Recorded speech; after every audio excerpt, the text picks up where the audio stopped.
أعوذ بالله من الشيطان الرجيم بسم الله الرحمن الرحيم الحمد لله رب العالمين والصلاة والسلام على رسول الله وعلى آله وصحبه أجمعين رب اشرح لي صدري ويسر لي أمري واحلل عقدة من لساني يفقهوا قولي إن صلاتي ونسكي ومحياي ومماتي لله رب العالمين.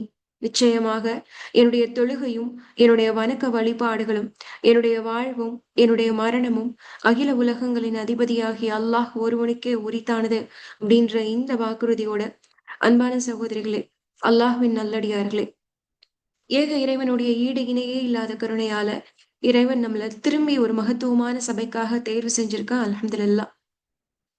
அன்பான சகோதரிகளா, பலமான இறை நம்பிக்கையாளர் யார் அப்படின்ற அந்த வகுப்புடைய இறுதி அமர்வில் நம்ம எல்லாருமே இங்க கூடியிருக்கோம்.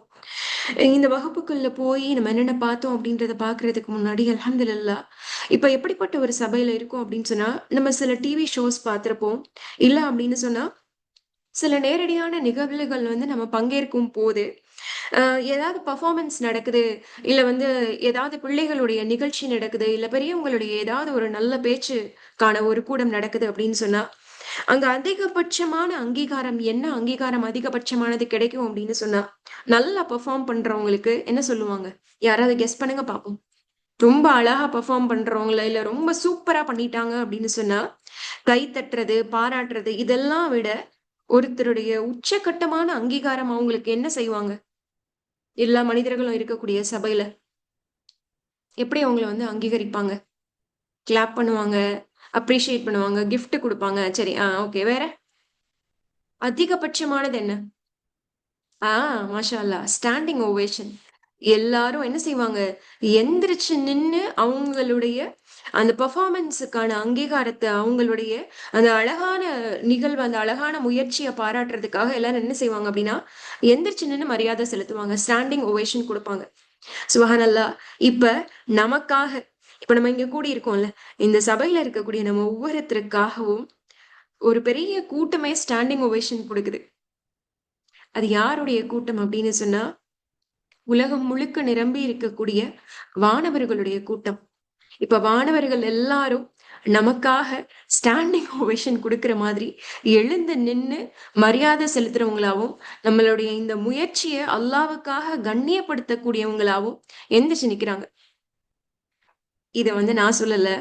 அல்லாஹ் சுப்ஹானஹு வ தஆலா தன்னுடைய ஹதீத் குத்ஸில சொல்றான். என்ன சொல்றான் அப்படின்னு சொன்னா, நான் என்னுடைய அடியான் என்னை எப்படி நினைக்கிறானோ அப்படிதான் இருக்கேன். அவன் என்ன பத்தி பேசும்போது நான் அவனை பத்தி பேசுறேன். அவன் என்ன பத்தி நினைக்கும் போது நான் அவனை எனக்குள்ள நினைக்கிறேன். அவன் என்ன பத்தி எங்கேயாவது யாருக்கிட்டயாவது சொல்றான் அப்படின்னு சொன்னா, அதை விட பெரிய மகத்துவமான சபையில நான் அவனை பத்தி சொல்லக்கூடிய இறைவனா இருக்கேன் அப்படின்னு சொல்லி அல்லாஹ் சுப்ஹானஹு வ தஆலா ஹதீத் குத்ஸில சொல்றான். அன்பான சகோதரிகளா, இப்ப நம்ம எல்லாரும் இங்க என்ன நீயாவோட கூடியிருக்கோம் அப்படின்னு சொன்னா, நம்ம மனசுல ஒரே ஒரு நீயா தான் இருக்கு. ஒரே ஒரு இன்டென்ஷன் தான் இருக்கு. ரொம்ப சின்சியரான ஒரு நீயா தான். என்ன என்ன நியத் வச்சிருக்கோம்? என்னுடைய இறைவனே, நான் ஒரு பலமான இறை நம்பிக்கையாளரா வாழ்றதுக்கு முயற்சி செய்யணும்னு ரொம்ப ஆசையா இருக்கு. அதனால எனக்கு நீ உதவி செய் அப்படின்ற நியத்தோட தான் நம்ம எல்லாருமே இந்த இடத்துல கூடியிருக்கோம். அப்ப இந்த நியத்தை அல்லாஹ் தெரிஞ்சுக்கிட்டனால அல்லாஹ் என்ன செய்யறான் அப்படின்னு சொன்னா, தன்னுடைய எல்லா வானவர்கள்ட்டையும் சொல்றான். மலக்குமார்களே, இங்க பாருங்க, என்னுடைய இந்த அடியான பாருங்க, என்கிட்ட திரும்பி வர்றதுக்காக ஏங்கி நிக்கக்கூடிய என்னுடைய இந்த அடியான பாருங்க.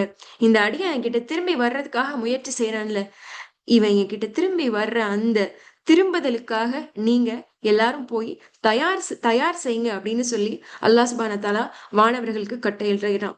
அன்பான சகோதரிகளா, இப்படி ஒரு கண்ணியமான சபையில தான் அல்லாஹ் நம்மள ஒன்று திரட்டி இருக்கான். இது 6வது வகுப்பு. 5 வகுப்புலையும் இப்ப 50 பேராவது ஒரு ஆவரேஜா கலந்துட்டு இருக்கோம் அப்படின்னு சொன்னா, அந்த 5 வகுப்புகள்லயும் 50 பேருடைய மனசுலயும் யாராவது ஒருத்தருடைய மனசுலயாவது ஒரே ஒரு வகுப்புலயாவது ஒரு சிந்தனை இருந்திருக்கும். என்ன? ரப்பே, இது வரைக்கும் கேட்ட கிளாஸஸ் படி நான் நடக்கல. இனிமேலாவது நடக்கிறதுக்கு நான் முயற்சி செய்யணும். எனக்கு உதவி செய்யா அப்படின்னு சொல்லிட்டு யாராவது ஒருத்தருடைய மனசுல கண்டினியூஸா அந்த ஏக்கம் இருந்துட்டே இருக்கும். ஒருவேளை கிளாஸ் அட்டென்ட் பண்ண உங்களுடைய மனசுல இருக்கலாம், இல்ல உங்களுக்கு கிளாஸ் எடுக்கக்கூடிய எங்களுடைய மனசுல இருக்கலாம். எங்களுடைய இறைவனே, இப்படிப்பட்ட வகுப்பை வந்து நடத்துறதுக்கு எங்களுக்கு நீ உதவி செய்யல, இதுபடி வாழ்றதுக்கும் எங்களுக்கு நீ உதவி செய்ய மாட்டியா அப்படின்ற ஏக்கம் ஒண்ணு பயிற்றுவிக்கக்கூடிய எங்க உள்ளத்துல இருக்கலாம், இல்ல அந்த வகுப்புல பயிற்சி எடுக்கக்கூடிய உங்களுடைய உள்ளத்துல இருக்கலாம். அல்ஹம்துலில்லாஹ். அன்பான சகோதரிகளா, இந்த இந்த நீயா வந்து ரொம்ப ஸ்ட்ராங்கா கேட்கும் போது நிச்சயமாக இறைவன் நம்மை ஒரு பலமான இறை நம்பிக்கையாளராக மாறுவதற்கு உதவி செய்வான் அப்படின்றதுல எந்த சந்தேகமுமே இல்லை. அப்படிப்பட்ட ஒரு மகத்துவமான சபைக்காக தான் அல்லாஹ் சுப்ஹானஹு வ தஆலா நம்மள தேர்வு செஞ்சிருக்கான். அல்ஹம்துலில்லாஹ்.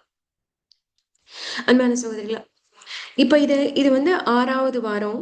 இப்ப இந்த ஹதீத் வந்து அல்லாஹ்வுடைய பார்வையில ஒரு பலமான இறை நம்பிக்கையாளர், ஒரு பலவீனமான இறை நம்பிக்கையாளரை விட இறைவனின் நேசத்திற்கு தகுதியானவர் அப்படின்றதுதான் இந்த ஹதீத்.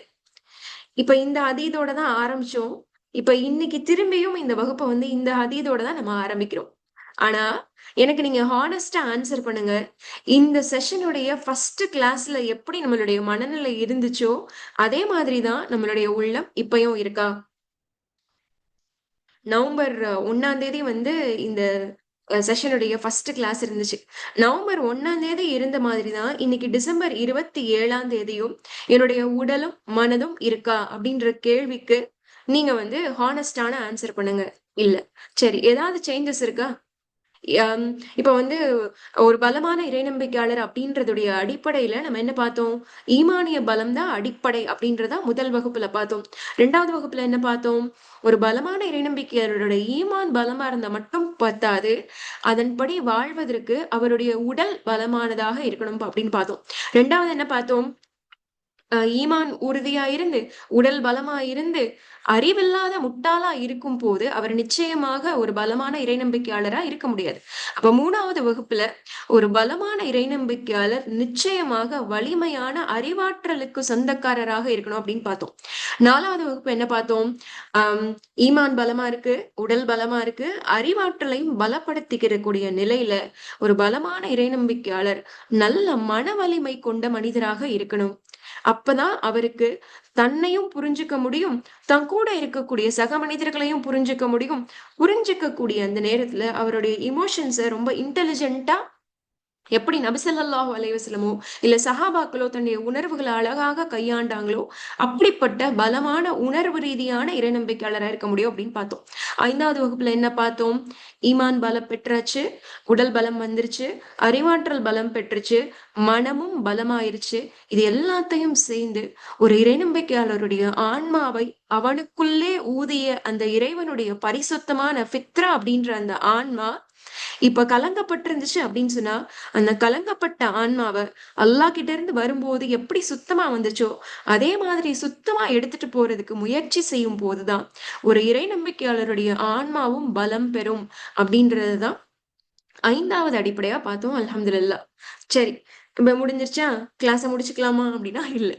இந்த 5 விஷயத்த பார்த்தோம்ல, இன்னைக்கு 6வது வகுப்புல யோசிச்சு பாருங்க. இந்த 5 விஷயத்துல ஏதாவது ஒரு விஷயமாவது என்கிட்ட மாற்றம் வந்திருக்கா? 5 தலைப்புக்குள்ள 1000 விஷயம் பார்த்திருப்போம். சுப்ஹானல்லாஹ். உடல் சார்ந்த நம்மளுடைய டயட் கன்சர்ன்ஸா இருக்கட்டும், இல்ல நம்மளுடைய தூக்கத்துடைய பழக்கவழக்கங்கள்ல இருக்கக்கூடிய நடைமுறைகளா இருக்கட்டும், இல்ல நம்மளுடைய உடற்பயிற்சியா இருக்கட்டும், இல்ல நம்மளுடைய உடல் உறுப்புகளுக்கு கொடுக்க வேண்டிய ஹக்கை நிறைவேற்றக்கூடிய செயல்களா இருக்கட்டும், இல்ல தூய்மையா இருக்கட்டும், இப்படி உடல் சார்ந்து 5 முக்கியமான விஷயம் பார்த்தோம்.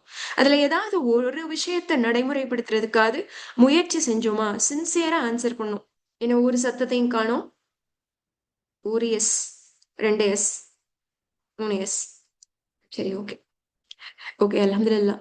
அன்பான சகோதரிகளா, ஒரு ஒரு இறைநம்பிக்கையாளர் அப்படின்றவங்களுக்கு அல்லாஹ் வந்து என்ன அழகான தகுதியை கொடுத்திருக்கான் அப்படின்னு சொன்னா, அல்லாஹ்வுடைய நேசம் கிடைக்கக்கூடிய ஒரு தகுதியை கொடுத்திருக்கான். அப்ப அல்லாஹ்வுடைய நேசத்துக்கு தகுதியான மனிதர்களுக்கு அல்லாஹ் என்ன செய்வான் அப்படின்னு சொன்னா, மனிதர்கள் மறதியானவங்க. இன்ஸ் அப்படின்ற விஷயமே ஆஹ் மனிதர்களுடைய மறதித்தன்மையை குறிக்கக்கூடிய சொல் தான் அப்படின்னு சொல்லிட்டு அதற்கான வேர்ச்சொல் வார்த்தை இருக்கு.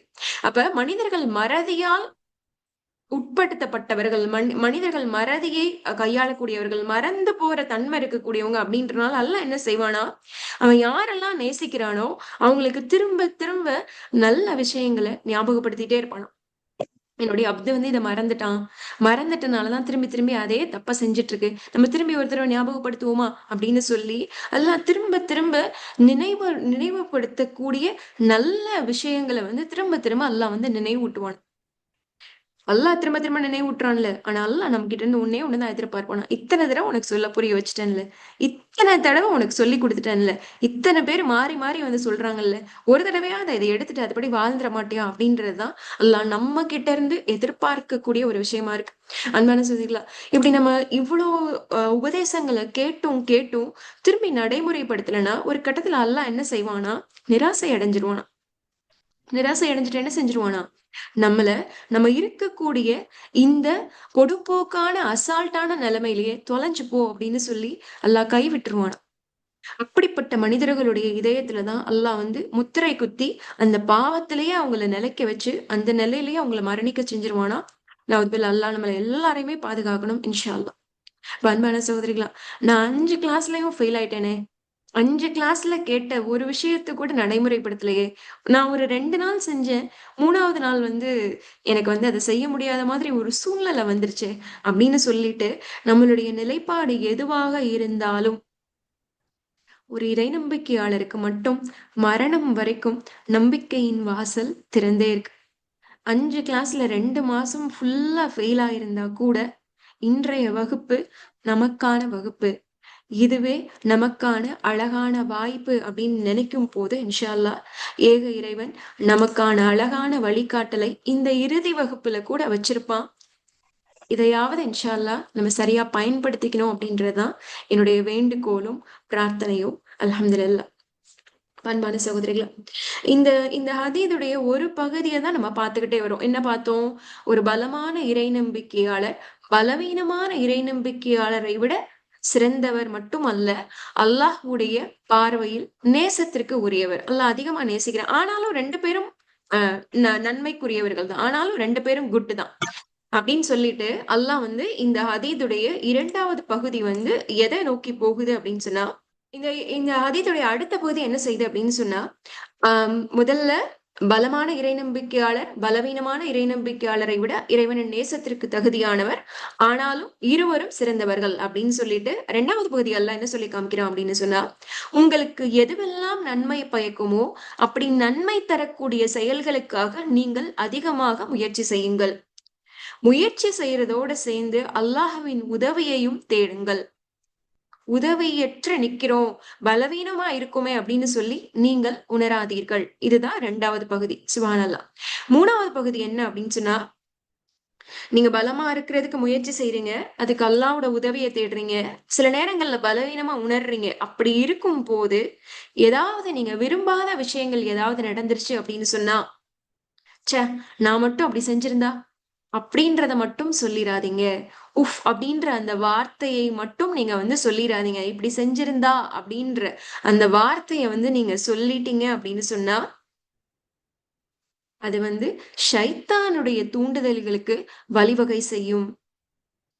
இப்படி ஏதாவது நடக்கும் போது, இப்படி செஞ்சிருந்ததுக்கு பதிலா அப்படின்றதுக்கு பதிலா இது அல்லாஹ்வுடைய நாட்டம், அவன் என்ன நாடினாலும் அது மட்டுமே நடக்கும் அப்படின்றதுதான் இந்த அழகான நபிமொழியோட முழுமையான தொகுப்பு. அன்பான சகோதரிகளா, இது நம்மளுடைய இந்த மொத்த ஜேர்னியை மட்டும் இல்லாம இனி நம்ம உயிர் வாழும் காலமெல்லாம் இருக்கக்கூடிய மொத்த முயற்சியும் அழகா சம பண்ணிருச்சு இந்த ஹதீத். அப்ப முதல் பகுதி வந்து என்ன சொல்லியிருக்கு அப்படின்னு சொன்னா, பலமான இறைநம்பிக்கையாளர் தான் அல்லாஹ்வோட நேசத்துக்கு தகுதியானவர். ஆனா நீங்க பலவீனமா இருந்தா கூட நீங்களும் சிறந்தவர் தான். ஆனா அல்லாஹ் வந்து பலமானவங்களை இன்னும் அதிகமா நேசிக்கிறான். இது முதல் பகுதி. 2வது என்ன, எல்லாரும் பிறக்கையிலேயே ஸ்ட்ராங்காவே இருப்பாங்களா, இல்ல சாகிற வரைக்கும் ஸ்ட்ராங்காவே இருப்பாங்களான்னா இல்ல. ஏதாவது ஒரு கட்டத்துல ஏதாவது ஒரு 4 ஸ்டேஜஸ்ல எதுலயாவது ஒண்ணு பலவீனமா தான் ஆவாங்க. அப்படி பலவீனமா ஆனா கூட நல்ல விஷயங்களுக்காக தொடர்ச்சியா முயற்சி செஞ்சுட்டே இருங்க. அதுக்காக நீங்க அல்லாஹ்வோட உதவியை தேடிட்டே இருங்க. பலவீனமா நீங்க ஃபீல் பண்ணாதீங்க. அப்படி அல்லாஹ்வுடைய உதவியை தேடியும் முயற்சி செய்தும் சில நேரங்கள்ல வந்து ஏதாவது உங்களுக்கு விரும்பாத விஷயங்கள் நடந்துருச்சு அப்படின்னு சொன்னா, ச்சே நான் மட்டும் இப்படி இப்படி செஞ்சிருந்தா அப்படின்றத சொல்லிராம, இது அல்லாஹ்வுடைய நாட்டம், அவன் நாடியதே நடந்திருக்கு அப்படின்றத சொல்லுங்க.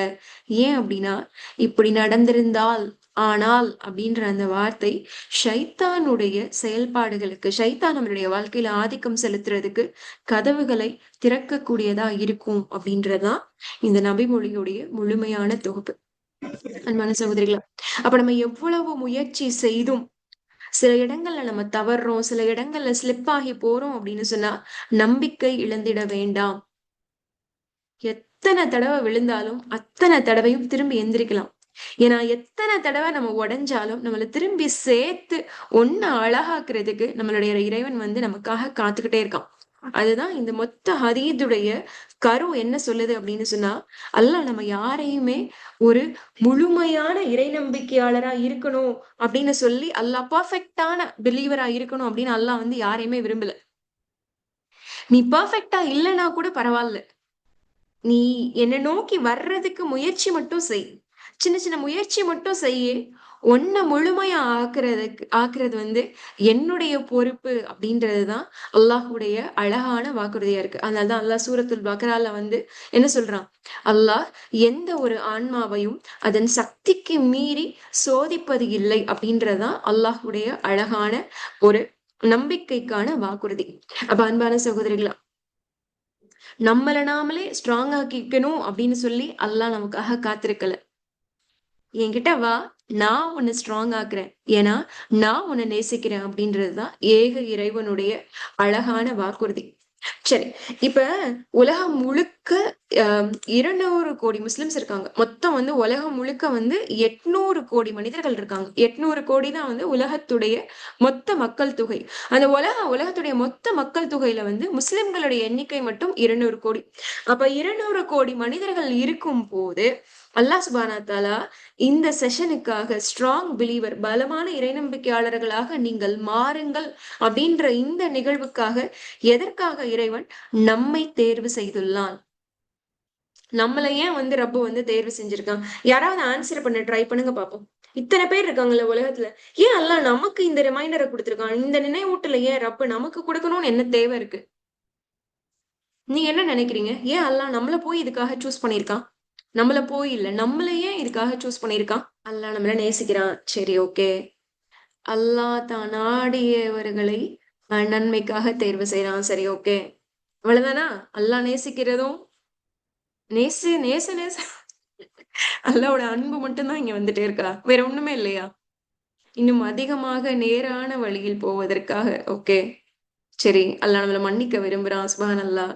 நம்ம மாறணும்னு நினைக்கிறான், நம்மளை எச்சரிக்கிறான், நேர்வழியில் செலுத்துறான். மாஷால்லா, சூப்பர். எல்லாரும் எவ்வளவு அழகான பதில்களை வந்து மாஷால்லா நல்லா அழகா யோசிச்சு சொல்றீங்க. சுப்ஹானல்லாஹ், வெரி குட். எல்லாமே எல்லாமே ஒரு வகையில கரெக்ட் தான். ஆனா அல்லாஹ் நம்மளையே இந்த வகுப்புக்காக தேர்வு செஞ்சிருக்கான். இந்த நினைவூட்டலுக்காக நம்ம பலமானவங்களா மாறணும் அப்படின்ற இந்த நினைவூட்டலுக்காக இறைவன் ஏன் நம்மள தேர்வு செஞ்சிருக்கான் அப்படின்னு சொன்னா, நமக்குள்ள ஏதோ ஒரு பலவீனம் இருக்கு அப்படின்றத வந்து இறைவன் வந்து தெரிந்தவனாக இருக்கின்றான். ஒரே ஒரு அல்ஹம்துலில்லாஹ். அப்ப அல்லாஹ் நமக்குள்ள ஏதோ ஒரு பலவீனம் இருக்கு அப்படின்றத இறைவனுக்கு தெரியறனால அந்த பலவீனத்தை சரி செய்யணும் அப்படின்ற காரணத்தெல்லாம் தாண்டி நபிசுல்லாஹு என்ன சொல்றாங்க அப்படின்னு சொன்னா, வாழ்க்கையுடைய மிகச்சிறந்த வாய்ப்புகள் வந்து சில மனிதர்களுக்கு மட்டும்தான் கிடைக்குமா. மனித வாழ்க்கையில மிகச் சிறப்பான வாய்ப்புகள் வந்து சிலருக்கு மட்டும்தான் கிடைக்கும். இப்ப உதாரணத்துக்கு சொல்ல போனோம் அப்படின்னு சொன்னா, வரலாறு எடுத்து பார்த்தோம் அப்படின்னு சொன்னா, வகையுடைய நடுக்கத்துல வந்து ரசூலுல்லாஹி அலைஹி வஸல்லம் வந்து தடுமாறி போய் வரும்போது, ஒரு நபிக்கே, இறைவனுடைய தூதருக்கே வந்து ஆறுதலும் தைரியமும் சொல்லக்கூடிய வாய்ப்பு வந்து ஹதீஜா ரலியல்லாஹு அன்ஹாக்கு மட்டும்தான் கிடைச்சுச்சு. நபிசுல்லாசனுடைய சிறிய தந்தைக்கு கிடைக்கல, இல்ல நபிசுல்லாசனுடைய நண்பர்களுக்கு கிடைக்கல, யாருக்குமே கிடைக்கல. அப்படிப்பட்ட பாக்கியமும் வாய்ப்பும் ஹதீஜா ரலியல்லாஹு அன்ஹாக்கு மட்டும்தான் கிடைச்சிச்சு. சரி, அதுக்கும் முன்னாடி இருக்கக்கூடிய வரலாறுக்கு போனோம் அப்படின்னு சொன்னா, 11 பிள்ளைகள் இருந்தா கூட எகிப்துடைய அமைச்சர் ஆகுறதுக்கும், பஞ்சத்துல மாட்டி சாக போக இருந்த கூடிய குழந்தைகளை தன்னுடைய கணவுடைய அறிவாற்றலால காப்பாத்தின வாய்ப்பு யூசுப் அலைஹிஸ்ஸலாமுக்கு மட்டும்தான் கிடைச்சிச்சு. சுப்ஹானல்லாஹ். ஆயிரக்கணக்கான சஹாபாக்கள் இருந்த போது கூட மக்கால இருந்து மதினாக்கு ஹிஜ்ரத் செய்யும் போது ரசூல் ஸல்லல்லாஹு அலைஹி வஸல்லம் மூச்சுக்காத்து தான் மேல படுற அளவுக்கு நெருக்கமா கூடவே இருக்கக்கூடிய வாய்ப்பு அபூபக்கர் சித்திக் ரலியல்லாஹு அன்ஹுக்கு மட்டும்தான் கிடைச்சிச்சு. அவ்வளோ கிட்ட உட்காரும் போது அபூபக்கரே நீங்க பயப்படாதீங்க, லா தஹசன் இன்னல்லாஹ மஅனா அப்படின்ற அல் குர்ஆனுடைய வசனம் இறங்குறத நேரடியா ரசூல் ஸல்லல்லாஹு அலைஹி வஸல்லம் கூடவே உட்கார்ந்து செவியேற்கக்கூடிய வாய்ப்பு அவங்களுக்கு மட்டும்தான் கிடைச்சுச்சு. அல்ஹம்துலில்லாஹ். அது மாதிரி ரொம்ப ஸ்பெஷலா உலகம் முழுக்க இவ்வளவு மனிதர்கள் இருந்தா கூட ஒரு பலமான இறை நம்பிக்கையாளரா மாறி அல்லாஹ்வுடைய அன்புக்கு தகுதியானவங்கள நம்ம மாறணும் அப்படின்ற அந்த உன்னதமான நோக்கத்துக்காக தான் எத்தனையோ கோடி மனிதர்கள் இருந்தா கூட இந்த வாய்ப்பு, இந்த உபதேசம் நமக்கு மட்டுமே கிடைச்சிருக்கு. அல்லாஹ் பலமாக்கி ஸ்ட்ராங் ஆனதுக்கு அப்புறம் நம்மள மௌத்தாக்குறதுக்காக அவன் இங்க தேர்வு செஞ்சிருக்கானா? இல்ல. பலப்படுத்துறது மூலமா அல்லாஹ் நம்ம மூலமா ஏதோ ஒரு உன்னதமான நோக்கத்தை பூர்த்தி செய்ய விரும்புறான். நம்மளுடைய ரப்பு ஏதோ ஒரு நன்மைக்கான ஆயுதமா பயன்படுத்த விரும்புறான். ஏதோ ஒரு பெரிய நோக்கத்தை, பெரிய இலக்க செய்யறதுக்கு செய்யற அளவுக்கு தகுதியானவங்களா நம்ம மாறணும் அப்படின்றதுக்காக தான் அல்லாஹ் சுப்ஹானஹு வ தஆலா இப்படிப்பட்ட ஒரு மகத்துவமான ஒரு சபைக்கும் ஒரு நினைவூட்டலுக்காகவும் நம்மள தேர்வு செஞ்சிருக்கான். அன்பான சகோதரிகளா, தகுதி இல்லாதவங்களா நம்ம இருக்கோம் அப்படின்றதுக்காக தகுதிப்படுத்துறதுக்கு அல்லாஹ் தேர்வு செஞ்சிருக்கான் அப்படின்றத விட, நமக்குள்ள ஏற்கனவே இறை நம்பிக்கையாளர்களுடைய தகுதி இருக்கிறனாலதான் இந்த மகத்துவமான வாய்ப்பிற்காக இறைவன் நம்மை தேர்வு செய்துள்ளான். அல்ஹம்துலில்லாஹ். எவ் எவ்வளவு எவ்வளவு பாக்கியசாலிகள் நம்ம. எவ்வளவு பாக்கியசாலிகள் நம்ம. ஏன் அப்படின்னு சொன்னா, மனிதர்கள் நம்மள சூஸ் பண்ணல. நம்மள சூஸ் பண்ணது உலகத்தையே ஆட்சி செஞ்சுட்டு இருக்கக்கூடிய நம்மளுடைய அரசனும் நம்மளுடைய இறைவனும் ஆகிய நம்மளுடைய ரப்ப நம்மள சூஸ் பண்ணியிருக்கான் அப்படின்னு சொன்னா சுபஹானல்லாஹ். நம்ம ஒவ்வொருத்தரையும் தனித்தனியா பேர் வச்சு அல்லாஹ்வுக்கு தெரியும். நம்ம பேர் சொல்லி நம்மள தேர்வு செஞ்சு எந்த உயர்வான இலக்க அடையிறதுக்காக, எந்த உயர்வான நோக்கத்துக்கு, எந்த உன்னதமான ப்ராஜெக்ட்டுக்கு நம்ம லீடரா இருக்கணும் அப்படின்றதுக்காக ரப்ப நம்மள தேர்வு செஞ்சிருக்கான் அப்படின்னு தெரியல. ஒருவேளை அது நம்மளுடைய சாலிகான பிள்ளைகளுடைய இம்மை மறுமைக்கான சிறந்த ப்ராஜெக்டா இருக்கலாம். இல்ல அப்படின்னு சொன்னா, நம்ம வாழக்கூடிய சமூகத்துல இருக்கக்கூடிய பலவீனமான மனிதர்களுடைய குரலா நம்ம மாறணும் அப்படின்றதுக்கான அந்த ஜஸ்டிஸ்க்கான ப்ராஜெக்டா இருக்கலாம். இல்ல அப்படின்னு சொன்னா, எனக்கு அவ்வளோ பெரிய தைரியம்லாம் இல்ல. ஆனா எனக்கு இருக்கக்கூடிய ஞானத்த நான் எனக்கு என் கூட இருக்கிறவங்களுக்கு நான் சொல்லி தர்ற அளவுக்கு எனக்கு ஏதோ கொஞ்சம் தகுதி அல்லாஹ் குடுத்திருக்கான் அப்படின்னு சொன்னா, பிறருக்கு உன்னதமாக கல்வியை எத்தி வைக்கக்கூடிய உன்னதமான அந்த கல்விக்கான ப்ராஜெக்டுக்காக அல்லாஹ் நம்மள தேர்வு செஞ்சுக்கலாம். சுப்ஹானல்லாஹ். எதுவா வேணா இருக்கலாம். அன்பான சகோதரிகளா, இந்த வாய்ப்பின் மூலமாக அல்லாஹ் நம்மள எதுக்காக தேர்வு செஞ்சிருக்கானோ அந்த நோக்கத்தை பூர்த்தி செய்வதற்காக நம்மை நாமளே பலப்படுத்திக்கணும் இன்ஷா அல்லாஹ். அல்ஹம்துலில்லாஹ். இப்ப இந்த இந்த நேரத்துல நமக்குள்ள சில சில நமக்கு நாமளே சில காரணங்கள் எப்ப பார்த்தாலும் சொல்லிப்போம்ல. எல்லாமே கரெக்ட் தான். ஆனா நான் என்ன அப்படி பெருசா சாதிச்சிட முடியும்? நான் என்ன பெரிய வரலாற்றுல மாற்றத்தையோ, திருப்பத்தையோ ஏற்படுத்திட முடியும்? ஆண்களுக்கு இருக்கிற மாதிரி எனக்கு ஒண்ணும் அவ்வளவு அதிகமான பலம் இல்ல. இல்லன்னா கூட சொசைட்டில போய் பெரிய தாக்கத்தை ஏற்படுத்துற அளவுக்கு என்னால பெரிய விஷயங்கள்லாம் செஞ்சிட முடியாது. நானே ஒரு பலவீனமானவ தானே. நான் ரொம்ப எமோஷனலானவ. என்னால இதுதானே செய்ய முடியும். என் வீட்ல இதுக்கெல்லாம் பெர்மிஷன் குடுக்க மாட்டாங்க. இப்படின்னு சொல்லி நம்மகிட்ட 1000 காரணம் இருக்கும். ஆனா, இந்த 1000 காரணத்துக்கும் அல்லாஹ் கிட்ட இருந்து ஒரே ஒரு பதில் தான் இருக்கு. சூரத்துல் ஆல இம்ரானுடைய 195வது வசனத்துல அல்லாஹ் சொல்லி காமிக்கிறான். எந்த மனிதரும் அவர் செய்யக்கூடிய எந்த வேலையாக இருந்தாலும், எந்த எந்த பணியையும் நான் வீணாக போவதற்கு அனுமதிப்பதில்லை. நம்ம என்ன கஷ்டப்பட்டு அல்லாஹ்வோட பாதையில சின்ன உழைப்ப செஞ்சா கூட, அந்த எந்த சின்ன உழைப்பையும் அல்லாஹ் வீணாக்குறது இல்லையாம். அப்படின்னு சொல்லிட்டு அல்லாஹ் என்ன சொல்றான்? அப்படிப்பட்டவர்கள் ஆண்களாக இருந்தாலும் சரி, பெண்களாக இருந்தாலும் சரி, நீங்கள் ஒருவர் மற்றவரில் உள்ளவர் தான் அப்படின்னு சொல்லி காமிக்கிறான். அப்ப அல்லாஹ்வுடைய பாதையில முயற்சி செய்யறதுக்கு ஆண்களுக்கு மட்டும் தான் வாய்ப்பு இருக்கு. நமக்கு என்ன பெருசா இருக்கு அப்படின்ற அந்த கேள்வியும் எண்ணமுமே தப்பு. நீ யாரா இருந்தாலும் பரவால்ல. நீ என்னோட பாதையில நீ எஃபர்ட் எடுத்தா மட்டும் போதும். மிச்சதெல்லாம் நான் பாத்துக்கிறேன். நீ சின்ன சின்ன விஷயம் செஞ்சா கூட அத முழுமையாக்குறது என்னோட ரெஸ்பான்சிபிலிட்டி அப்படின்னு சொல்லிட்டு அல்லாஹ் சுப்ஹானஹு வ தஆலா அழகான பதில் சொல்றான். அன்பான சகோதரிகளா, இந்த இடத்துல நம்ம பலவீனமானவங்களா அப்படின்ற அந்த கேள்விக்கு, இல்ல இல்ல நம்ம பலவீனமானவங்கள் இல்ல. நமக்குள்ள அழகான பலம் இருக்கு அப்படின்றத இஸ்லாம் தொடர்ச்சியாக நம்மள கண்ணியப்படுத்திட்டே இருக்கு. அதுல சில உதாரணங்கள வந்து நான் சொல்ல விரும்புறேன். பெண்கள் பலவீனமானவர்கள் இல்ல. பெண்கள் பல வகைகளில் பலமானவர்கள். இஸ்லாம் என்ன சொல்லுது அப்படின்னு சொன்னா, குழந்தை பெற்றுக் கொள்ளக்கூடிய அந்த பேறு காலத்தை தாண்டி வந்த எல்லா பெண்களுக்கும் அபரிதமான ஒரு ஆற்றல் இருக்காம். ஏன் அப்படின்னா, அந்த பேறு காலத்த யோசிச்சு பார்த்தோம் அப்படின்னா, பிரெக்னன்சியா இருக்கட்டும், இல்ல வந்து குழந்தை பெற்றுக் கொள்ளக்கூடிய அந்த நேரமா இருக்கட்டும், இல்ல அதுக்கப்புறம் அந்த பால் குடி கொடுக்கக்கூடிய அந்த நேரமா இருக்கட்டும், இந்த ஒவ்வொரு விஷயத்தையும் ரசூல் ஸல்லல்லாஹு அலைஹி வஸல்லம் எதுக்கு நிகரா அங்கீகரிச்சிருக்காங்க அப்படின்னு சொன்னா, போர்க்களத்துல போய் எதிரிகள இஸ்லாத்துக்காக போராடக்கூடிய போராளிக்கு சமமானவர்கள் இந்த பிள்ளை பேற்றை கடந்து வரக்கூடிய பெண்கள் அப்படின்றதா நபி ஸல்லல்லாஹு அலைஹி வஸல்லம் நமக்கு குடுத்திருக்கக்கூடிய அங்கீகாரம். அன்பான சகோதரிகளே, ஜிஹாத் அப்படின்னு சொன்னா சுப்ஹானல்லாஹ், முஜாஹித் ஜிஹாத் செய்யக்கூடிய நிலையில மரணிச்சிட்டோம் அப்படின்னா என்ன? ஷஹீத் தான்.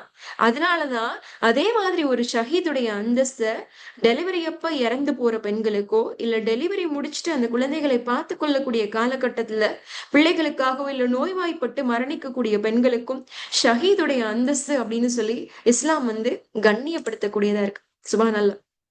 நம்மள பலவீனமானவங்க. ஒரு 1 கிலோ கல்ல தொடர்ச்சியா வெறும் கையிலயோ, இல்ல வயித்துலயோ கட்டிக்கிட்டே வந்து ஒரு 3 மணி நேரம் நடக்க சொன்னா, பெரிய பலமான ரெஸ்லருக்கு கூட, பெரிய மல்யுத்த வீரருக்கு கூட அது ரொம்ப கடினமான காரியமா இருக்கும். ஆனா, ஏறத்தாழ ஒரு 6வது மாசத்துலருந்து 9வது மாசம் வரைக்கும் 1 கிலோவுக்கு மேல வெயிட்ட தூக்கிக்கிட்டே எத்தன 3 மாத காலமாவது குறைந்தபட்சம் 90 நாள் நம்மளால நடக்க முடியுது அப்படின்னு சொன்னா, நம்மள பலவீனமானவங்க. நம்ம எவ்வளவு பலமானவங்க. சுப்ஹானல்லாஹ். அதையும் தாண்டி நம்மளுடைய ரத்த அணுக்கள்ல இருக்கக்கூடிய ஹார்மோன்ஸை உற்பத்தி செய்து, நம்மளுடைய இந்த ரத்தம் குருதியில இருக்கக்கூடிய ஊட்டச்சத்த வந்து நம்மளுடைய குழந்தைகளுக்கு ஏறத்தாழ 2 வருட காலம் வேற எந்த உணவுமே குடுக்காம கூட, இதுவே போதுமானதா இருக்கும், சஃபிஷியன்ட்டா இருக்கும் அப்படின்னு சொல்லக்கூடிய அளவுக்கு சுப்ஹானல்லாஹ், அந்த குழந்தைக்கு வந்து உணவு குடுக்கக்கூடிய ஆற்றலையும் அல்லாஹ் நம்மளுடைய உடல்ல இருந்து ஏற்படுத்தி குடுத்திருக்கான் அப்படின்னு சொன்னா, நம்மள பலவீனமானவங்க. எத்தனையோ திரவங்கள் உடம்புல இருக்குல்ல. கண்ணீர் இருக்கு, ரத்தம் இருக்கு, இல்ல வந்து கொஞ்சம் முகம் சுளிக்கக்கூடியதா இருந்தா கூட சலம், சீல் என்னென்னமோ இருக்கு. இதெல்லாம் வந்து ஒருத்தருக்கு வந்து பசி ஆறிருமா? அப்படின்னா ஆறாது. சுப்ஹானல்லாஹ். இத்தன திரவங்கள்ல ஒரு கண்ணியத்த வந்து தாய்ப்பாலுக்கு குடுத்து, அதன் மூலமாக ஒரு உயிரை 2 வருட காலம் சுப்ஹானல்லாஹ் அல்லாஹ் ரொம்ப ஆரோக்கியமா வைக்கிறதுக்கான தாக்கத் குடுத்திருக்கான் அப்படின்னா, எல்லாருக்குமே அந்த வாய்ப்பு கிடைக்குமா? பலவீனமானவங்களுக்கு அந்த வாய்ப்பு கிடைக்குமான்னா, இல்ல. பலமான மனிதர்களா நம்ம இருக்கிறனால தான், நமக்கு அல்லாஹ் சுப்ஹானஹு வ தஆலா இந்த வாய்ப்ப குடுத்திருக்கான். இவ்வளவு அந்தஸ்தையும், கண்ணியத்தையும் குடுத்திருக்கிறனால தான், நபி ஸல்லல்லாஹு அலைஹி வஸல்லம் எதற்கு நிகரான வந்து நம்மள சொல்லி காமிக்கிறாங்க? போர்க்களத்துல போயி தன்னுடைய உயிரை பணயம் வைத்து போராடக்கூடிய போராளிக்கு சமமானவர்களாக, இந்த பிள்ளை பேறு காலத்தை கடந்து வரக்கூடிய இந்த பெண்களுக்கு அல்லாஹ் சுப்ஹானஹு வ தஆலா இவ்வளவு கண்ணியத்த குடுத்திருக்கான். அதனால தான் உலகத்திலேயே மனிதர் வந்து அதிகமான உறவு வைத்துக் கொள்வதற்கு தகுதியானவர் யார் அப்படின்னு சொல்லி 3 தடவ கேள்வி கேட்கும்போது, ரசூல் ஸல்லல்லாஹு அலைஹி வஸல்லம் பதில் 3 தடவையும் அம்மாவா தான் இருந்துச்சு. 4வதா பிக்சருக்குள்ள அத்தா வராரு. அப்ப 3 தடவ ஒரு ஒரு இனத்த வந்து குறிப்பிட முடியும் அப்படின்னு சொன்னா, அது பெண்ணா தான் இருக்க முடியும். அது ஒரு தாயா இருக்கிறதுக்கான வாய்ப்பு இருக்கு அப்படின்னா, அவங்க எப்படி பலவீனமானவங்களா இருப்பாங்க சகோதரிகளே! அல்ஹம்துலில்லாஹ். அப்ப நம்ம எல்லாருமே முஜாஹிதீன்கள். அல்லாஹ்வுடைய பாதையில போர் செய்யறதற்கு முயற்சி செய்யக்கூடிய, ஜிஹாத் செய்யக்கூடிய அளவுக்கு தகுதி வாய்ந்த மனிதர்கள். எவ்வளவு பெரிய வாய்ப்பு! ஜிஹாத் செய்றவங்க என்ன வத்தலும், தொத்தலுமா இருக்கிறவங்களா போய் போர்க்களத்துக்கு போயிற முடியும்? இதுக்கு ரசூல் ஸல்லல்லாஹு அலைஹி வஸல்லம் சொல்றாங்க, இந்த தகுதிய வளர்த்துக்கணும் அப்படின்னு சொன்னா, உடல், மனம், ஆன்மா, அறிவு எல்லாமே ஒரு சார்ந்த பலமா இருக்கும்போது, கண்டிப்பாக ஒரு பெண்ணை விட பலமானவர் யாருமே இருக்க முடியாது அப்படின்றதுதான் இஸ்லாமிய நூல்கள் வந்து வரிசையா வந்து நமக்கு வந்து திரும்ப திரும்ப வந்து கோட் பண்ணக்கூடிய எக்ஸாம்பிள்ஸ். 2வது விஷயம் வந்து நபி ஸல்லல்லாஹு அலைஹி வஸல்லம் என்ன சொல்றாங்க அப்படின்னு சொன்னா, ஆம் அறிவுலயும் சரி, இல்ல வந்து மார்க்க பற்றுலயும் சரி, பெண்களை விட பலமானவர்களை வந்து நாம் பார்த்ததில்ல. ஆண்களுடைய மனநிலையை விட பெண்களுடைய மனநிலை வந்து ஆம், மார்க்கப்பட்டுலயும் சரி, இல்ல வந்து இன்டெலிஜென்ஸ்லயும் சரி, எந்த வகையிலயும் குறைவானது அல்ல அப்படின்றதுதான் வந்து நபி ஸல்லல்லாஹு அலைஹி வஸல்லம் வந்து சொல்லி காமிக்கிறாங்க. அப்ப பொறுமையிலையும் சரி, இறையச்சத்திலையும் சரி, பெண்கள் வந்து பலமானவர்கள் அப்படின்றதையும் வாழ்ந்து காமிச்சிருக்காங்க நிறைய பெண்கள். அதேதான் நபி ஸல்லல்லாஹு அலைஹி வஸல்லம் திரும்ப திரும்ப சொல்லி காமிக்கிறாங்க. அதனாலதான் நபி ஸல்லல்லாஹு அலைஹி வஸல்லம் வந்து எந்த பார்ஷியாலிட்டியுமே வைக்கல. ரசூல் ஸல்லல்லாஹு அலைஹி வஸல்லம் ஆண் சஹாபாக்களுக்கு எப்படி வகுப்புகள் எடுத்தாங்களோ அதே மாதிரி பெண் சஹாபிய பெண்களுக்கும் வந்து தனியாக வகுப்பெடுக்கக்கூடியவங்களா இருந்தாங்க. நபி ஸல்லல்லாஹு அலைஹி வஸல்லம் மரணத்திற்கு அப்புறம் ஆண் சஹாபாக்கள் எப்படி வந்து அந்த மார்க்கத்தை வந்து எத்தி வைக்கக்கூடியவங்களா இருந்தாங்களோ அதே மாதிரி எந்த குறைபாடுமே இல்லாம ஆயிஷா ரதியல்லாஹு அன்ஹா உட்பட அத்தனை பெண் சஹாபியர்கள் வந்து சுபஹானல்லாஹ், அல்லாஹ்வுடைய இந்த மார்க்கத்தை அழகாக எத்தி வைக்கக்கூடியவங்களா இருந்தாங்க. நம்ம யாரும் யாரை விடவும் குறைவானவர்களும் அல்ல, தாழ்ந்தவர்களும் அல்ல அப்படின்றதுதான் இதுக்கான ஸ்ட்ரென்த். மூணாவது விஷயம் என்ன அப்படின்னு சொன்னா, இது பொதுவாவே எல்லாருமே சொல்லுவாங்க. பொதுவாக ஒரு ஆணுடைய வெற்றிக்கு பின்னாடி ஒரு பெண் இருக்கு. பின்னாடி முன்னாடிலாம் இல்ல. ஒரு ஆண் வெற்றி பெறுகிறார் அப்படின்னு சொன்னா, அவர் கூடவே உறுதியாக கை கொடுப்பதற்கும், தோள் கொடுப்பதற்கும் ஒரு பெண் இருக்கிறார் அப்படின்றதுதான் நிதர்சனமான உண்மை. இதற்கு குர்ஆனும் சுன்னாவும் வந்து பல அழகான சான்றுகள வந்து தொடர்ச்சியா சொல்லிட்டே இருக்கு சகோதரிகளா. இப்ப நம்ம வீட்ல நீங்க வந்து தாய், மனைவி அப்படின்ற அந்த ஸ்தானத்துல இருக்கீங்க அப்படின்னா, உங்கள் பிள்ளைகள் வெற்றி பெறக்கூடிய நிலையில் இருந்தாலும் சரி, இல்ல உங்களுடைய வாழ்க்கை துணையான கணவன் வந்து வெற்றி பெறக்கூடியவரா இருந்தாலும் சரி, இல்ல உங்களுடைய தந்தையோ, உங்களுடைய மாமனாரோ, உங்களுடைய சகோதரரோ எந்த உறவுல இருக்கக்கூடிய ஆண்கள் வெற்றி பெறதாக இருந்தாலும் சரி, கண்டிப்பாக உங்களை போன்ற ஒரு பலமான பெண் அவரோட உறுதுணையா இருக்கும்போது, அவருடைய வெற்றி இரட்டிப்பாகும் அப்படின்றதுல எந்த சந்தேகமுமே இல்ல. ஏன்னா நம்ம என்ன செய்வோம் அப்படின்னு சொன்னா, அவங்களுக்கு உடல் ரீதியா, மன ரீதியா, ஆன்மா ரீதியா அமைதிய குடுக்கக்கூடிய ஒரு வாழ்க்கை நம்ம வாழுவோம். அது மட்டும் இல்லாம, அவங்க என்னென்ன முயற்சி செய்றாங்களோ எல்லாத்துக்கும் நம்ம உறுதுணையா இருப்போம். அதோட சேர்ந்து, அவங்க இருக்கிற நேரத்துல அவங்களுக்கு முயற்சி செய்றதுக்கு உறுதுணையா இருப்போம். அவங்க இல்லாத நேரத்துல அவங்களுக்காக கையேந்தி அல்லாஹ் கிட்ட துஆ கேட்கக்கூடிய உன்னதமான மனிதர்களா இருப்போம். சுப்ஹானல்லாஹ். நீ கையேந்தினா நான் மாட்டேன்னு சொல்ல மாட்டேன் அப்படின்னு சொல்லக்கூடிய ஒரு இறைவன் இருக்கான் அப்படின்னா, அப்படிப்பட்ட இறைவன்ட்ட தொடர்ச்சியா நம்ம வீட்ல இருக்கக்கூடிய ஆண்களுக்காக, இல்ல நம்மளுடைய உறவுகள்ல உம்மத்துல இருக்கக்கூடிய ஆண்களுக்காக ஒரு பெண் தொடர்ச்சியாக துவா செஞ்சுட்டே இருந்தாங்க அப்படின்னு சொன்னா, எப்படி அந்த ஆண் வந்து தோல்வி அடைவார்? உங்க குடும்பத்துல இருக்கக்கூடிய ஆணுடைய வெற்றி நிலை வந்து ரொம்ப பலவீனமா இருக்கு அப்படின்னு சொன்னா, நீங்க அவருக்கு சரியான உறுதுணையான பெண்ணா இருக்கீங்களா? அப்படின்றத வந்து இன்ஷா அல்லாஹ் செக் பண்ணுங்க. இதுக்கு அவ்வளோ எக்ஸாம்பிள்ஸ் இருக்கு. இதுல வந்து சொல்றதா இருந்துச்சுன்னு சொன்னா, இங்க வந்து ஹதீஜா ரலியல்லாஹு அன்ஹாவோட எக்ஸாம்பிள வந்து சொல்லி காமிக்கலாம் இந்த இடத்துல. ஏன் அப்டின்னா, உடல் ரீதியா, மன ரீதியா, பொருளாதார ரீதியா, ஆன்மீக ரீதியா நபி ஸல்லல்லாஹு அலைஹி வஸல்லம் பலப்படுத்தின ஒரு உன்னதமான வரலாற்று பெண் அப்டின்னு சொன்னா ஹதீஜா ரலியல்லாஹு அன்ஹா. அதனாலதான் நபி ஸல்லல்லாஹு அலைஹி வஸல்லம் சாகுற வரைக்கும் என்ன சொல்லிக்கிட்டே இருந்தாங்க அப்படின்னு சொன்னா, ருசிகத்து ஹுப்பஹா. ஹதீஜாவுடைய அன்பின் மூலமா அல்லாஹ் எனக்கு மொத்த ரிஸ்கையும் குடுத்தான் அப்படின்னு சொல்லிக்கிட்டே இருந்தாங்களாம்.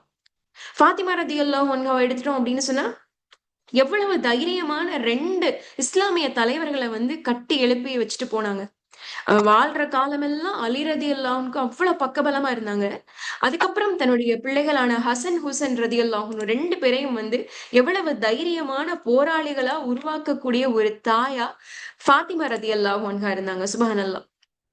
அதுக்கப்புறம் வந்து நம்ம இப்பதான் ஆயிஷா ரதியல்லாஹு அன்ஹா எக்ஸாம்பிள் பார்த்தோம். இப்ப இத விட்டுட்டு இன்னொரு எக்ஸாம்பிள் பார்க்கணும் அப்படின்னு சொன்னா, நம்ம வந்து இமாம் புகாரி ரஹ்மத்துல்லாஹி அலைஹியுடைய அம்மாவுடைய வரலாற பத்தி பார்க்கலாம். இமாம் புகாரி ரஹ்மத்துல்லாஹி அலைஹி வந்து அவங்க வந்து குழந்தை பருவத்துல இருக்கும்போது ஒரு 5, 6 வயசுல இருந்து அவங்களுக்கு வந்து ஒரு 11 வயசு வரைக்கும் 11, 12 வயசு வரைக்கும் ஒரு 5 வருஷமோ, 6 வருஷமோ கண் பார்வை தெரியாம போயிருச்சு.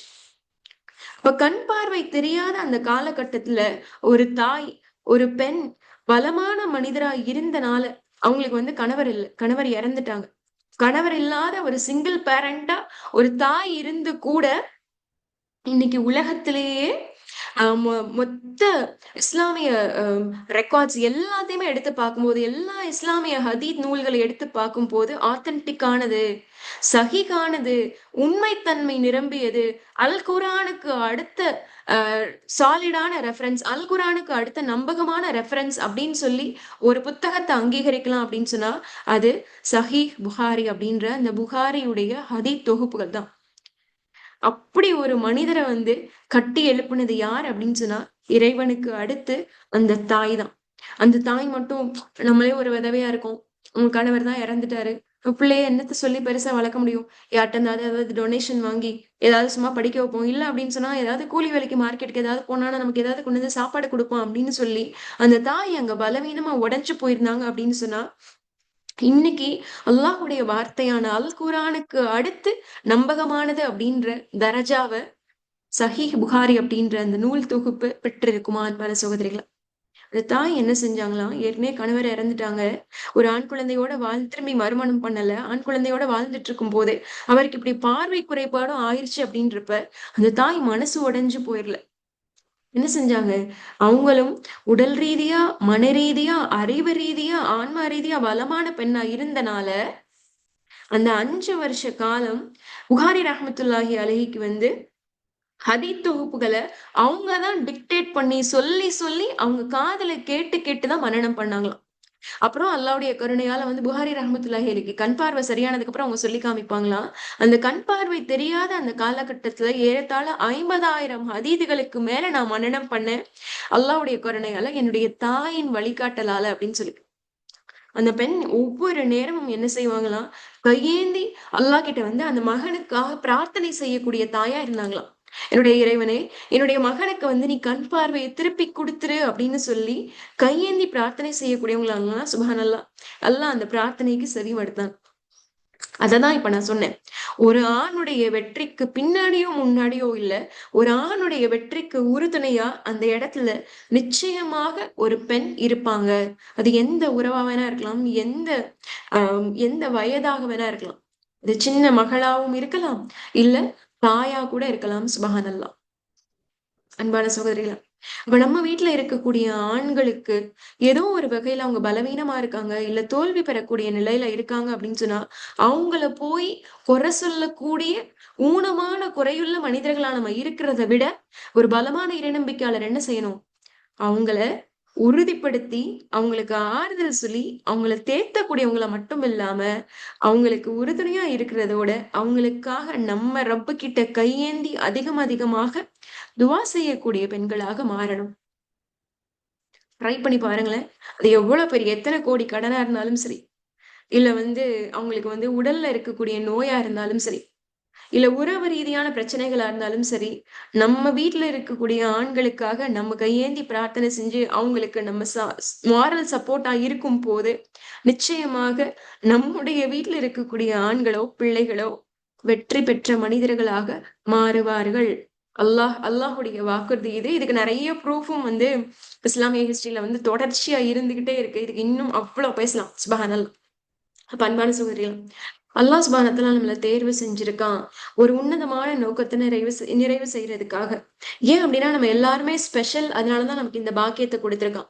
இந்த பாக்கியத்தை கொடுத்தது மட்டும் இல்லாம நம்ம மனசுல இந்த ஐயம் இருக்கதானே செய்யும், நானே ஒரு பலவீனமானவன், நானே வீக்கானவன் அப்படின்னு சொல்லி அந்த ஐயத்தை, அந்த பலவீனத்தை, அந்த சிந்தனையே போக்குறதுக்காக அல்லாஹ் நிறைய விஷயங்களை இன்னைக்கு நமக்கு வந்து வழிவகை காமிச்சிருக்கான். 3 விஷயங்கள் என்ன சொல்றான், உடல் ரீதியாக ஒரு பேறு காலகட்டத்தை கடந்து வரக்கூடிய அளவுக்கு ஒரு பெண் அப்படின்னு சொன்னா நீ ஆல்ரெடி ஒரு முஜாஹித், நீ ஜிஹாத் செய்யக்கூடிய அளவுக்கு தகுதி உனக்கு இருக்கு, நீ கண்டிப்பா பலவீனமானவ இல்ல அப்படின்றத அல்லாஹ் நமக்கு தாய் அப்படின்ற ஒரு அங்கீகாரத்தின் மூலமா ஏற்கனவே கொடுத்திருக்கான். சுப்ஹானல்லாஹ்.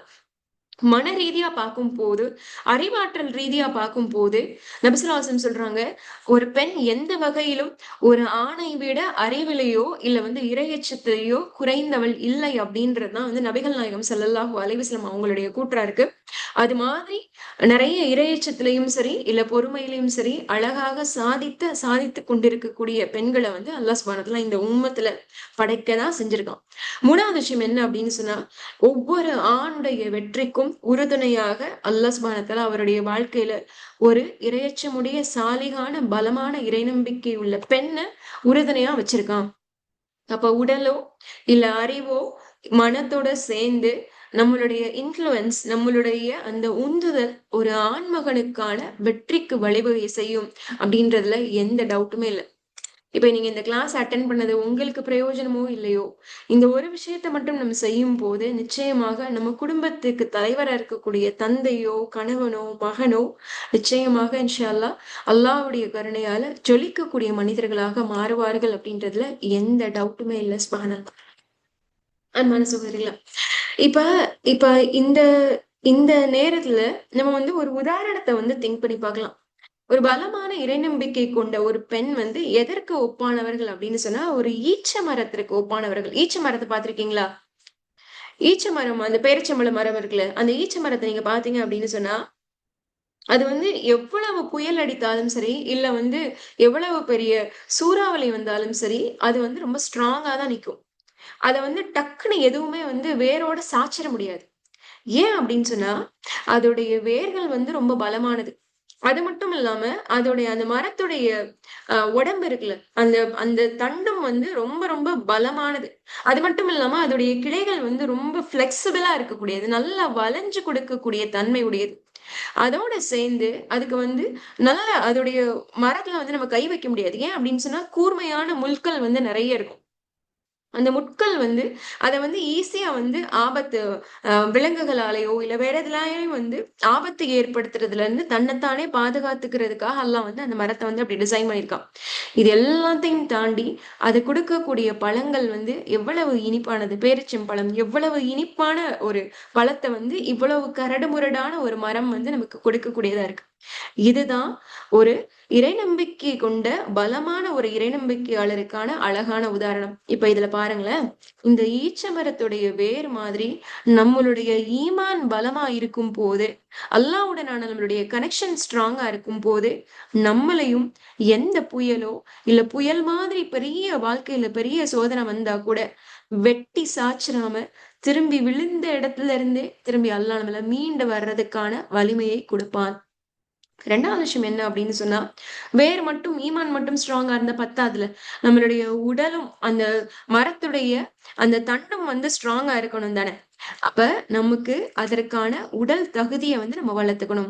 ஒழுக்கமான உணவு பழக்கங்களின் மூலமாகவும், அழகான உடற்பயிற்சி மற்றும் தூக்கம் போன்ற அத்தியாவசியமான அழகான விஷயங்கள முறைப்படி நம்ம வந்து நடைமுறைப்படுத்தும்போது, எப்படி ஈச்ச மரத்துடைய அந்த தண்டு, அந்த உடம்பு ஸ்ட்ராங்கா இருக்கோ, அதே மாதிரி நம்மளுடைய உடலும் நன்மைக்கான ஆயுதமாக மாறுவதற்கு பலமாக மாறும்.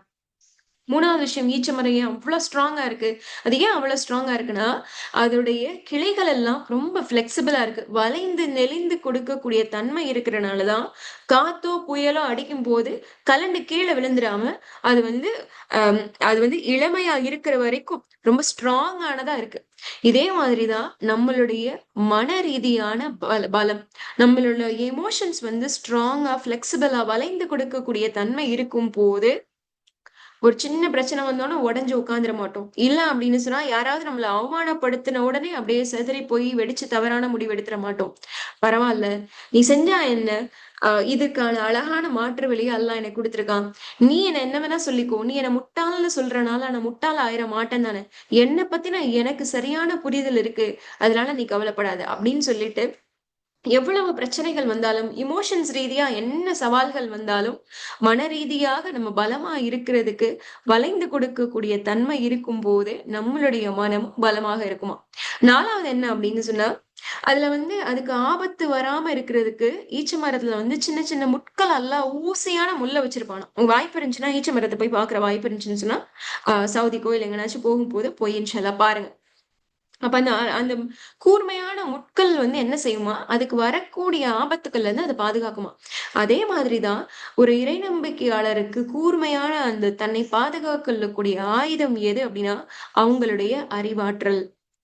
அறிவும், ஞானமும் சமயோஜிதமாக சிந்திக்கக்கூடிய திறமையும், புத்தியும் இருந்துச்சு அப்படின்னு சொன்னா, அந்த இறை நம்பிக்கை கொண்ட அந்த பெண் என்ன செய்வாங்க? தனக்கு வரக்கூடிய ஆபத்தை எல்லாரையும் நம்பி ஏமாந்து போயிட மாட்டாங்க. இல்ல அப்படின்னு சொன்னா, நம்மளுக்கு எதிர்ல இருக்கிறவங்க எந்த எண்ணத்தோட நம்மள்ட்ட பழகுறாங்க அப்படின்றத அழகா புரிஞ்சுக்குவாங்க. நம்மகிட்ட ரொம்ப கடுமையா நடந்துக்கிட்டாங்கன்னா, அவங்களுக்கு எப்படி சாமர்த்தியமா பதில் சொல்லணும் அப்படின்றத தெரிஞ்சுப்பாங்க. அது மாதிரி உலகமே தன்னை கைவிட்டா கூட, தன்னுடைய இறைவன மட்டும் கையில புடிச்சுட்டு, இறைவன் தனக்கு குடுத்த கல்வியால மீண்டு பலமா எந்திரிச்சு வருவாங்க. கல்வி அவ்வளவு ஒரு உன்னதமான ஆயுதம். அதனால தான் நெறைய ஸ்காலர்ஸ் என்ன சொல்றாங்க அப்படின்னு சொன்னா, "education is a passport for tomorrow." நாளைய உலகிற்கான சீட்டு எது அப்படின்னு சொன்னா, கல்விதான். கல்விதான் ஒரு மனிதனை உயர்த்தக்கூடிய அழகான ஆயுதம். அப்ப ஈச்ச மரத்துல பாதுகாப்புக்கு இருக்கக்கூடிய முட்கள் மாதிரி, நம்மளுடைய அறிவை பலப்படுத்தும் போது, நிச்சயமாக நம்மளுடைய வாழ்க்கை தரத்தை உயர்த்தக்கூடியதாக இந்த அறிவு மாறும். கடைசியா நம்ம என்ன பார்த்தோம்? இனிப்பான பழங்கள்.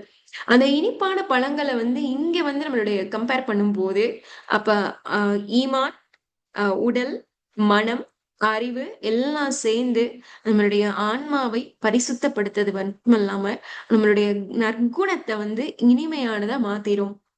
அப்ப அந்த இனிப்பான பேரித்தம்பழம் மாதிரி இனிமையான இந்த நற்குணம் ஒரு அழகான ஆன்மா கொண்ட மனிதர்கிட்ட இருந்து வெளியே வரும். அது என்ன செய்யும்?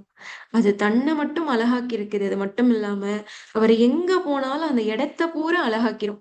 அதனாலதான் நபிசுல்லாசன் சொல்றாங்க, ஒரு நல்ல நண்பன் அத்தர் மிஸ்கு விற்பனை செய்யக்கூடிய வியாபாரியை போன்றவர். ஒரு கெட்ட நண்பன் அந்த கறிக்கொல்லையில இருக்கவன போன்றவன். அந்த நல்ல நண்பரை போய் நீ ஒட்டி உட்காரணும் அப்படின்ற அவசியம் இல்லை.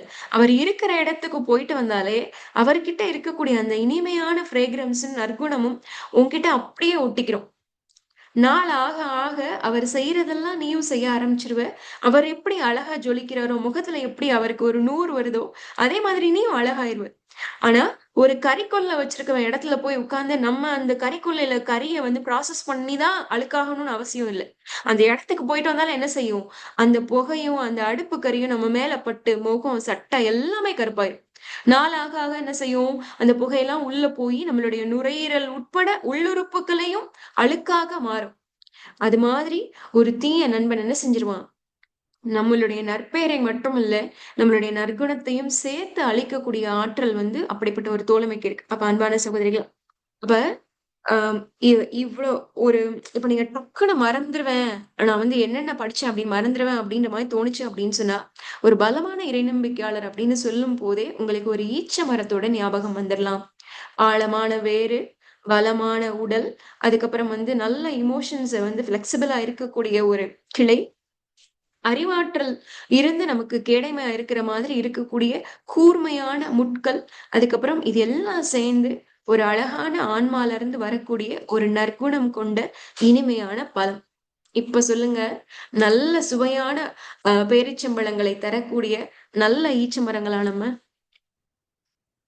இல்ல பேஸ்மெண்ட் வீக்கா இருக்கு, பாடி கொஞ்சம் ஸ்ட்ராங்கா இல்ல, கிளையெல்லாம் உடைஞ்சு விழுந்துருது, முள்ளு எங்க கொஞ்சம் தான் லேசா பிச்சு போட்டுடலாம், அது அவ்வளவு ஷார்ப்பா இல்ல, கேடயம் மாதிரி இல்ல, பழம் கொஞ்சம் புளிக்குதோ அப்படின்ற மாதிரி நிலைப்பாடுகள் இருந்தாலும், நாமும் இன்ஷா அல்லாஹ் இனிமையான பழங்களை தரக்கூடிய ஒரு ஈச்ச மரமாக மாறணும் அப்படின்றதுக்காக தான் இந்த அமர்வும் இந்த நிகழ்வும். அல்ஹம்துலில்லாஹ். அன்பான சகோதரிகளா, இப்ப 5 வாரம் முடிஞ்சு போச்சுதானே. இப்ப நமக்கு நாமளே ஒரு மிரர் டெஸ்ட் வச்சுக்கலாமா? Mirror test. மிரர் டெஸ்ட்னா என்ன? கண்ணாடி பயிற்சி. ஓகேவா? கண்ணாடி முன்னாடி போய் நில்லுங்கன்னு நான் சொல்ல போறதில்ல.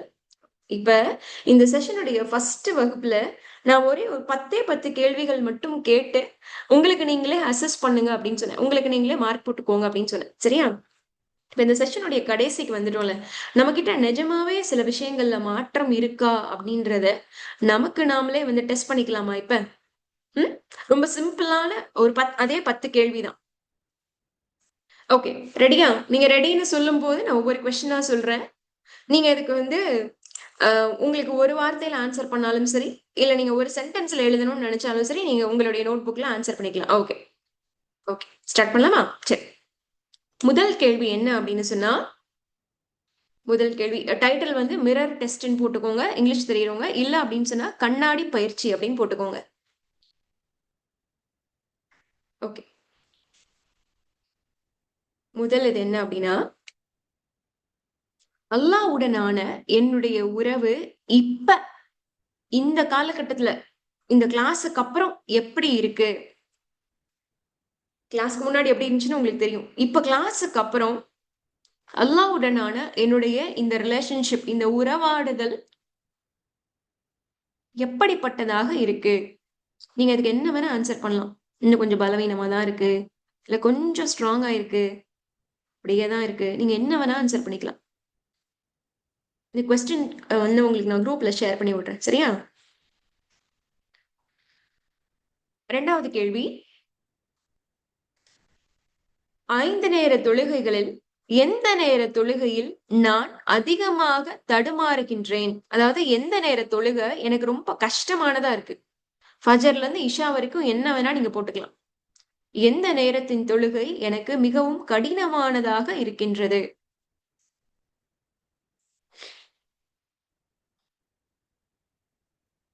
3வது கேள்வி. நான் கடைசியா அல்லாஹ் கூட எப்ப ரொம்ப க்ளோஸா ஃபீல் பண்ணேன்?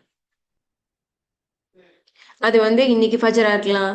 இல்ல வந்து நேத்து நைட் இஷாவா இருக்கலாம். இல்ல வந்து நேத்து நைட் தூங்குறதுக்கு முன்னாடியோ, இல்ல இப்ப இந்த கிளாஸோட இன்ட்ரோடக்ஷன்லயோ அல்லாஹ் என்ன சூஸ் பண்ணியிருக்கான் அப்படின்னு சொல்லும்போதோ, இல்ல எப்ப வேணா இருக்கலாம். இறைவனோடு நீங்கள் கடைசியாக எப்பொழுது நெருக்கமாக உணர்ந்தீர்கள்?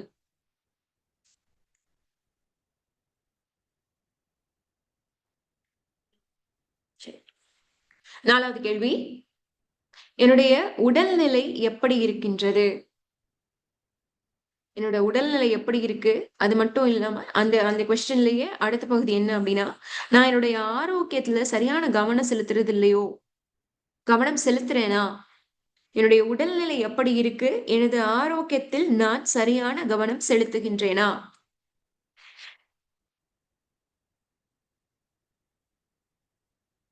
5வது கேள்வி. ஏதாவது என்னுடைய உடல் பலத்துக்காக ஏதாவது ஒரே ஒரு பழக்கத்த நான் மாத்திக்கணும்னு நெனச்சா, நான் என்ன செய்யணும்னு நெனைக்கிறேன்? அது வந்து சமச்சீரான, நல்ல ஆரோக்கியமான சாப்பாடா இருக்கலாம். இல்ல வந்து நான் நெறைய இந்த வடை, பஜ்ஜிலாம் சாப்பிடுறேன். அத ஸ்டாப் பண்ண போறேன் அப்படின்றதா இருக்கலாம். இல்ல வந்து உடற்பயிற்சி என்னவா வேணா இருக்கலாம். என்னுடைய உடல் ஆரோக்கியத்திற்காக நான் எந்த ஒரு பழக்கத்த மாத்தணும்னு நெனைக்கிறேன்? 5 கேள்வி முடிச்சுட்டோமா? 6வது கேள்வி.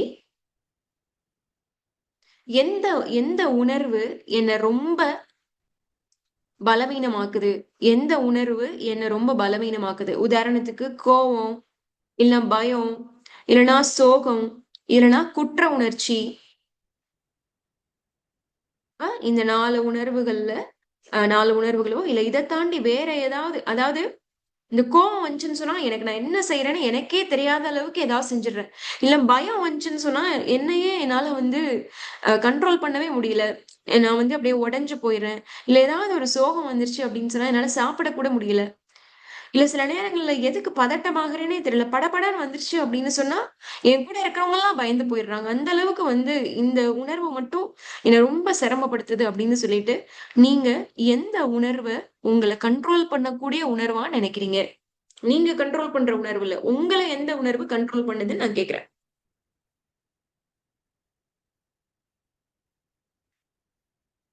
5வது கேள்வி. நான் எப்ப ரொம்ப எமோஷனலா பலவீனமா ஃபீல் பண்றேன்? நான் எப்ப ரொம்ப மனரீதியா பலவீனமா ஃபீல் பண்றேன்? அது என்ன வேணா இருக்கலாம். உங்கள யாராவது யார் கூடயாவது கம்பேர் பண்றக்கூடிய அந்த நேரமா இருக்கலாம். இல்ல வந்து உங்கள யாராவது தவறான வார்த்தைகளால வந்து திட்டும்போது இருக்கலாம். இல்ல உங்கள பத்தி பின்னாடி தப்பா யாராவது பேசும்போது இருக்கலாம். என்ன வேணா இருக்கலாம். எந்த மாதிரி நேரத்துல நீங்க ரொம்ப பலவீனமா ஃபீல் பண்றீங்க?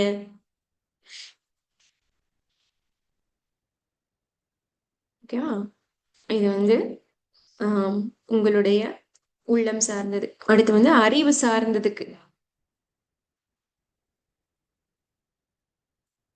இப்ப இந்த 6 6 வார காலத்துல நீங்க ஏதாவது ஒரு புது விஷயத்த கத்துக்கிறதுக்கு முயற்சி செஞ்சிருக்கீங்களா? ஏதாவது ஒரு புது விஷயத்த கத்துக்கிறதுக்கு முயற்சி செஞ்சீங்க. இந்த கிளாஸ் மட்டும் அட்டெண்ட் பண்றதுல சொல்லல.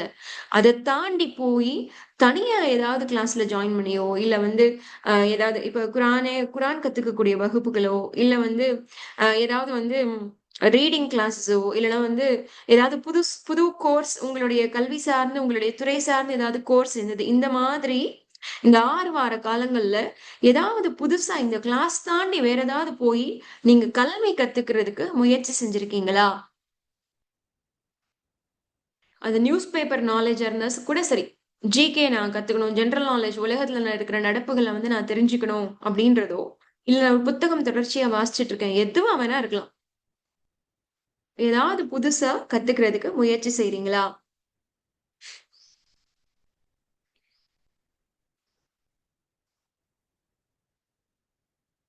8வது கேள்வி. இந்த மார்க்கத்தைப் பற்றி நான் எதையாவது புதிதாக கற்றுக்கொள்ள விரும்புகிறேனா? இப்ப இந்த மார்க்கத்த பத்தி நான் ஏதாவது புதுசா கத்துக்கணும்னு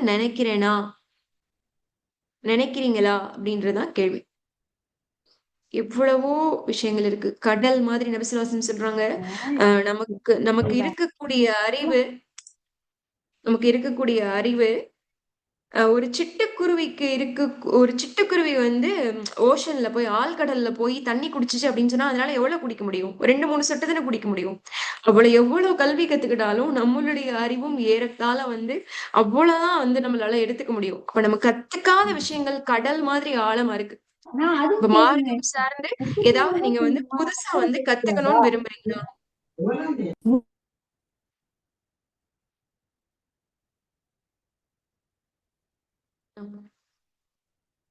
9வது கேள்வி. உங்களுடைய இதயம் உயிரோட இருக்கா? உங்களுடைய இதயம் உயிரோட இருக்கா? உயிரோட இருக்கு அப்படின்னா என்ன? பிற மனிதர்களுடைய உணர்வுகள உங்களால புரிஞ்சுக்க முடியுதா? அப்படின்றது மட்டும் இல்லாம, அல்லாஹ்வுடைய அன்புல இருந்து நீங்க வந்து நெருக்கமானவர்களா இருக்கீங்களா? இல்ல தூரமானவங்களா இருக்கீங்களா? அப்படின்றது தான் அந்த கேள்வி. அல்லாஹ்வுடைய அன்புல இருந்து நீங்க நெருக்கமானவங்களா இருக்கீங்களா? இல்ல தூரமானவங்களா இருக்கீங்களா? அப்படின்றத உங்களால ஃபீல் பண்ண முடியுதா? அப்படின்றது தான் அந்த கேள்வி.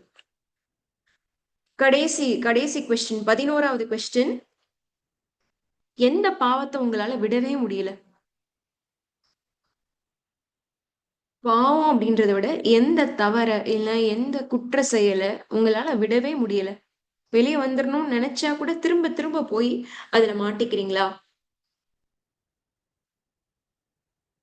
அன்பான சகோதரிகளா, 11 கேள்வி பார்த்திருக்கோம். இப்ப நீங்க தான் சொல்லணும். நீங்க தான் சொல்லணும்னா, எனக்கு சொல்ல வேணாம். உங்களுக்கு நீங்களே வந்து கேட்டுட்டு ஆன்சர் பண்ணிக்கோங்க. இந்த கிளாஸஸ் அட்டெண்ட் பண்றதுக்கு முன்னாடி இந்த 11 கேள்விக்கும் நீங்க வந்து ஏற்கனவே வந்து ஆன்சர் பண்ணியிருக்கீங்க. அப்ப உங்களுடைய மனநிலை எப்படி இருந்துச்சு? இல்ல இப்ப இதுல மாற்றம் வந்திருக்கா? அப்படின்னு சொல்லி இந்த கண்ணாடி பயிற்சி மூலமா உங்களுக்கு நீங்களே அசஸ்மென்ட் வச்சுக்கோங்க. நான் இந்த கொஸ்டின்ஸ வந்து திரும்பி குரூப்ல நான் போட்டு விடுறேன். வாரத்துக்கு ஒரு தடவையாவது உட்கார்ந்து இதே கேள்விகள உங்களுக்கு நீங்களே திரும்ப திரும்ப கேட்டு பாருங்களேன். நிஜமாவே என்னுடைய உடலுக்காக நான் நேரம் செலவு செய்றேனா? என்னுடைய அறிவாற்றல் வளரணும் அப்படின்றதுக்காக நான் முயற்சி செய்றேனா? நிஜமாவே என் மனசு அல்லாஹ்வுடைய அன்புக்காக ஏங்குதா? நான் வந்து கல்வி கத்துக்கக்கூடிய இந்த பாதையில பயணிக்க ஆரம்பிச்சுட்டேனா? இப்படின்ற கேள்விகள நம்ம கேட்கும்போது, எந்த ஜோன்ல நம்ம இன்னும் பலவீனமா இருக்கோம்? எந்த இடத்துல நம்ம இன்னும் ஸ்ட்ராங் ஆக்கிக்கணும் அப்படின்ற தெளிவ வந்து இன்ஷா அல்லாஹ் வந்து அல்லாஹ் சுப்ஹானஹு வ தஆலா நமக்கு வந்து ஏற்படுத்தி குடுப்பான். அதுல வந்து எந்த மாற்று கருத்துமே இல்ல. ஓகேவா? சரி. இப்ப நான் ஒரே ஒரு எக்ஸாம்பிள் சொல்ல விரும்புறேன். என்ன எக்ஸாம்பிள் அப்படின்னு சொன்னா, ஒரு நாளையில எப்படி அ எல்லா பலமும் சேர்ந்து வந்து ஒரு நாளையில வந்து எப்படி வந்து நம்ம செயல்பட முடியும் அப்படின்ற கேள்வி வந்து நமக்கு இருக்கலாம். சரியா? இப்ப நான் அதுக்கு ஒரு எக்ஸாம்பிள் சொல்றேன். ஃபார் எக்ஸாம்பிள் இது வந்து காலை நேரம்னு வச்சுக்கோங்களேன். அப்ப காலையில எந்திரிக்கையிலேயே எவ்ளோ கஷ்டமா இருந்தாலும் சரி, ஃபஜருக்காக அல்லாஹ் நம்மள கூப்பிடுறான். இந்த நேரத்துல நம்ம எந்திரிச்சிரணும் அப்படின்னு சொல்லிட்டு, நம்மளுடைய ஆன்மா நினைக்குதுல, இதுதான் ஆன்மாவுடைய பலம். என்னுடைய இறைவன் என்ன வந்து தன்னை வணங்குறதுக்காக தான் படைச்சிருக்கான். அப்ப காலையில என்னோட ரப்பு என்ன கூப்பிடையில நான் மரியாதையா எந்திரிச்சிடணும் அப்படின்னு சொல்லி, இவ்வளவு குளிர்காலத்துல கஷ்டப்பட்டு கால்ல தர வைக்கிறதே சில்லுன்னு இருக்கு. அப்ப இந்த நேரத்துல கூட என்னுடைய நப்சுடைய அந்த சுகத்தை கொஞ்சம் கண்ட்ரோல் பண்ணிட்டு ரப்புக்காக எந்திரிக்க நினைக்கிறது தான் ஆன்மாவுடைய பலம். ரெண்டாவது என்ன, எந்திரிக்கணும்னு நினைக்கணும் அப்படின்னு சொன்னா முதல்ல என்னுடைய உடல் வந்து சுறுசுறுப்பா பலமானதா இருக்கணும் தானே. அப்ப அதை எந்திரிக்கணும்னு நினைக்கும் போது என்னுடைய உடம்பு எந்திரிச்சு போய் ஒளி செய்யற அளவுக்கு தகுதியுடைய வீக்கா இல்லாத பலமானதா இருக்கா. இப்ப இது வந்து உடல் ரீதியான பலம்னு வச்சுக்கோங்களேன். மூணாவது இமோஷன் ரீதியான உணர்வு ரீதியான பலமா என்ன இருக்கும், நேத்து நைட்டு நடந்த சண்டையவே நினைச்சுக்கிட்டு ச்சே நான் ரொம்ப அப்செட்டா இருக்கேன், எதுக்கு நான் உயிரோட வாழணும், பாத்துக்கலாம் அப்படின்னு சொல்லிட்டு பெட்ல இருந்து எந்திரிக்கிறதுக்கு முயற்சியே செய்யாம நேத்து நடந்த மன ரீதியான போராட்டத்தை வச்சுட்டு அது போரிட முடியாம அப்படியே வந்து அதுலயே நிலைச்சிருக்காம என் எழுந்திரிச்சிடணும், நேத்து நடந்தது அது அல்லா கிட்ட நம்ம ஒப்படைச்சிட்டோம், அல்லா பாத்துக்கிறோம் அப்படின்னு சொல்லிட்டு அந்த சோகத்தையோ அந்த பதட்டத்தையோ அதோட விட்டுட்டு உங்களால முயன்ற வர முடிஞ்சிச்சு அப்படின்னு சொன்னா அது மன ரீதியான பலம். இனி அறிவு ரீதியான பலம் என்ன வரும், பெரிய பெரிய யூனிவர்சிட்டியில போய் பெரிய பெரிய ஸ்காலர்ஸ்ட கல்வி கத்துக்க முடியலன்னா கூட உட்கார்ந்த தர்ஜுமாவையோ இல்ல தப்சீரையோ திறந்து வச்சு அல்ஹம்துலில்லாஹி ரப்பில் ஆலமீன் அப்படின்ற அந்த ஒரே ஒரு வசனத்துக்கு என்ன அர்த்தம், ஒவ்வொரு வார்த்தைக்கு வார்த்தை அல்லாஹ் என்னதான் நம்மள்ட்ட பேசுறான், இந்த மொத்த குரான் மூலமாவும் நம்மளோட ரப்ப நம்ம கிட்ட பேசிக்கிட்டே தானே இருக்கான். என்னைக்காவது ஒரு நாள் அல்லாஹ் நம்ம கிட்ட என்னதான் பேச வர்றான் அப்படின்னு சொல்லி நின்னு நிதானிச்சு அதை கவனிச்சு பார்ப்போம் அப்படின்னு சொல்லி நம்மளோட மனசு நினைச்சிருக்கா சகோதரிகளா? அத நம்ம யோசிச்சோம் அப்படின்னா அதுதான் தஃபக்குர், சிந்தனை செய்யக்கூடிய ஒரு நிலை, தஃபக்குருடைய நிலை. அப்ப அத நம்ம யோசிச்சோம் அப்படின்னு சொன்னா அல்லாஹ்வுடைய கருணையால உலகமே மொத்த உலகமுமே வந்து அல் குரானுக்குள்ள அடங்கி இருக்கு. அப்ப இந்த உலகத்துல இருக்கக்கூடிய எல்லா கல்வியும் எல்லா அறிவையும் வளர்த்துக்கணும் அப்படின்னு நினைச்சா அதோடைய முதல் படி அல் குரானுடனான நம்மளுடைய பயணம் தான். தஃபக்குர் செய்வதன் மூலமாக நம்மளுடைய அறிவாற்றல் வந்து வளரக்கூடியதா இருக்கும். அல்ஹம்துலில்லாஹ். அஞ்சாவது விஷயம் என்ன அப்படின்னு சொன்னா நம்மளுடைய ஆன்மா என்ன செஞ்சிரும், ஃபஜருக்கு எந்திரிச்சிருச்சு, உடம்பும் சப்போர்ட் பண்ணிருச்சு, நேத்து இருந்த பிரச்சனைகள் எல்லாம் மனசு போராடி ஜெயிச்சு வருது, இன்னைக்கு புதுசா அறிவை கத்துக்கணும் அப்படின்னு சொல்லிட்டு அறிவை வளர்த்துக்கணும் அப்படின்னு சொல்லிட்டு நம்மளுடைய சிந்தனையும் நம்மளுடைய மூளையும் வந்து தஃபக்குர் செய்ய போயிருச்சு, உட்கார்ந்து அமைதியா திக்கர் செஞ்சுட்டு இருக்கு.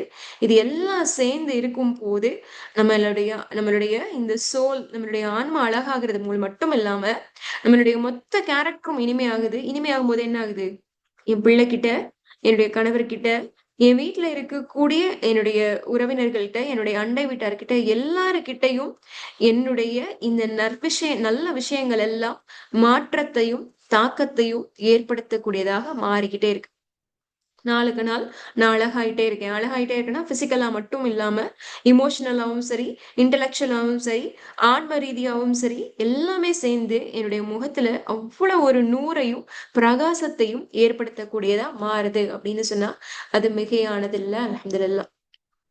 அன்பான சகோதரிகளா, இப்ப இப்ப வந்து இந்த முயற்சியெல்லாம் நம்ம செய்யறதுக்கு வந்து ஸ்டார்ட் பண்ணும்போது நமக்கு கண்டிப்பா தடையே வராதா, ஜாலியா ஜெயிச்சிருவோமானா இல்ல.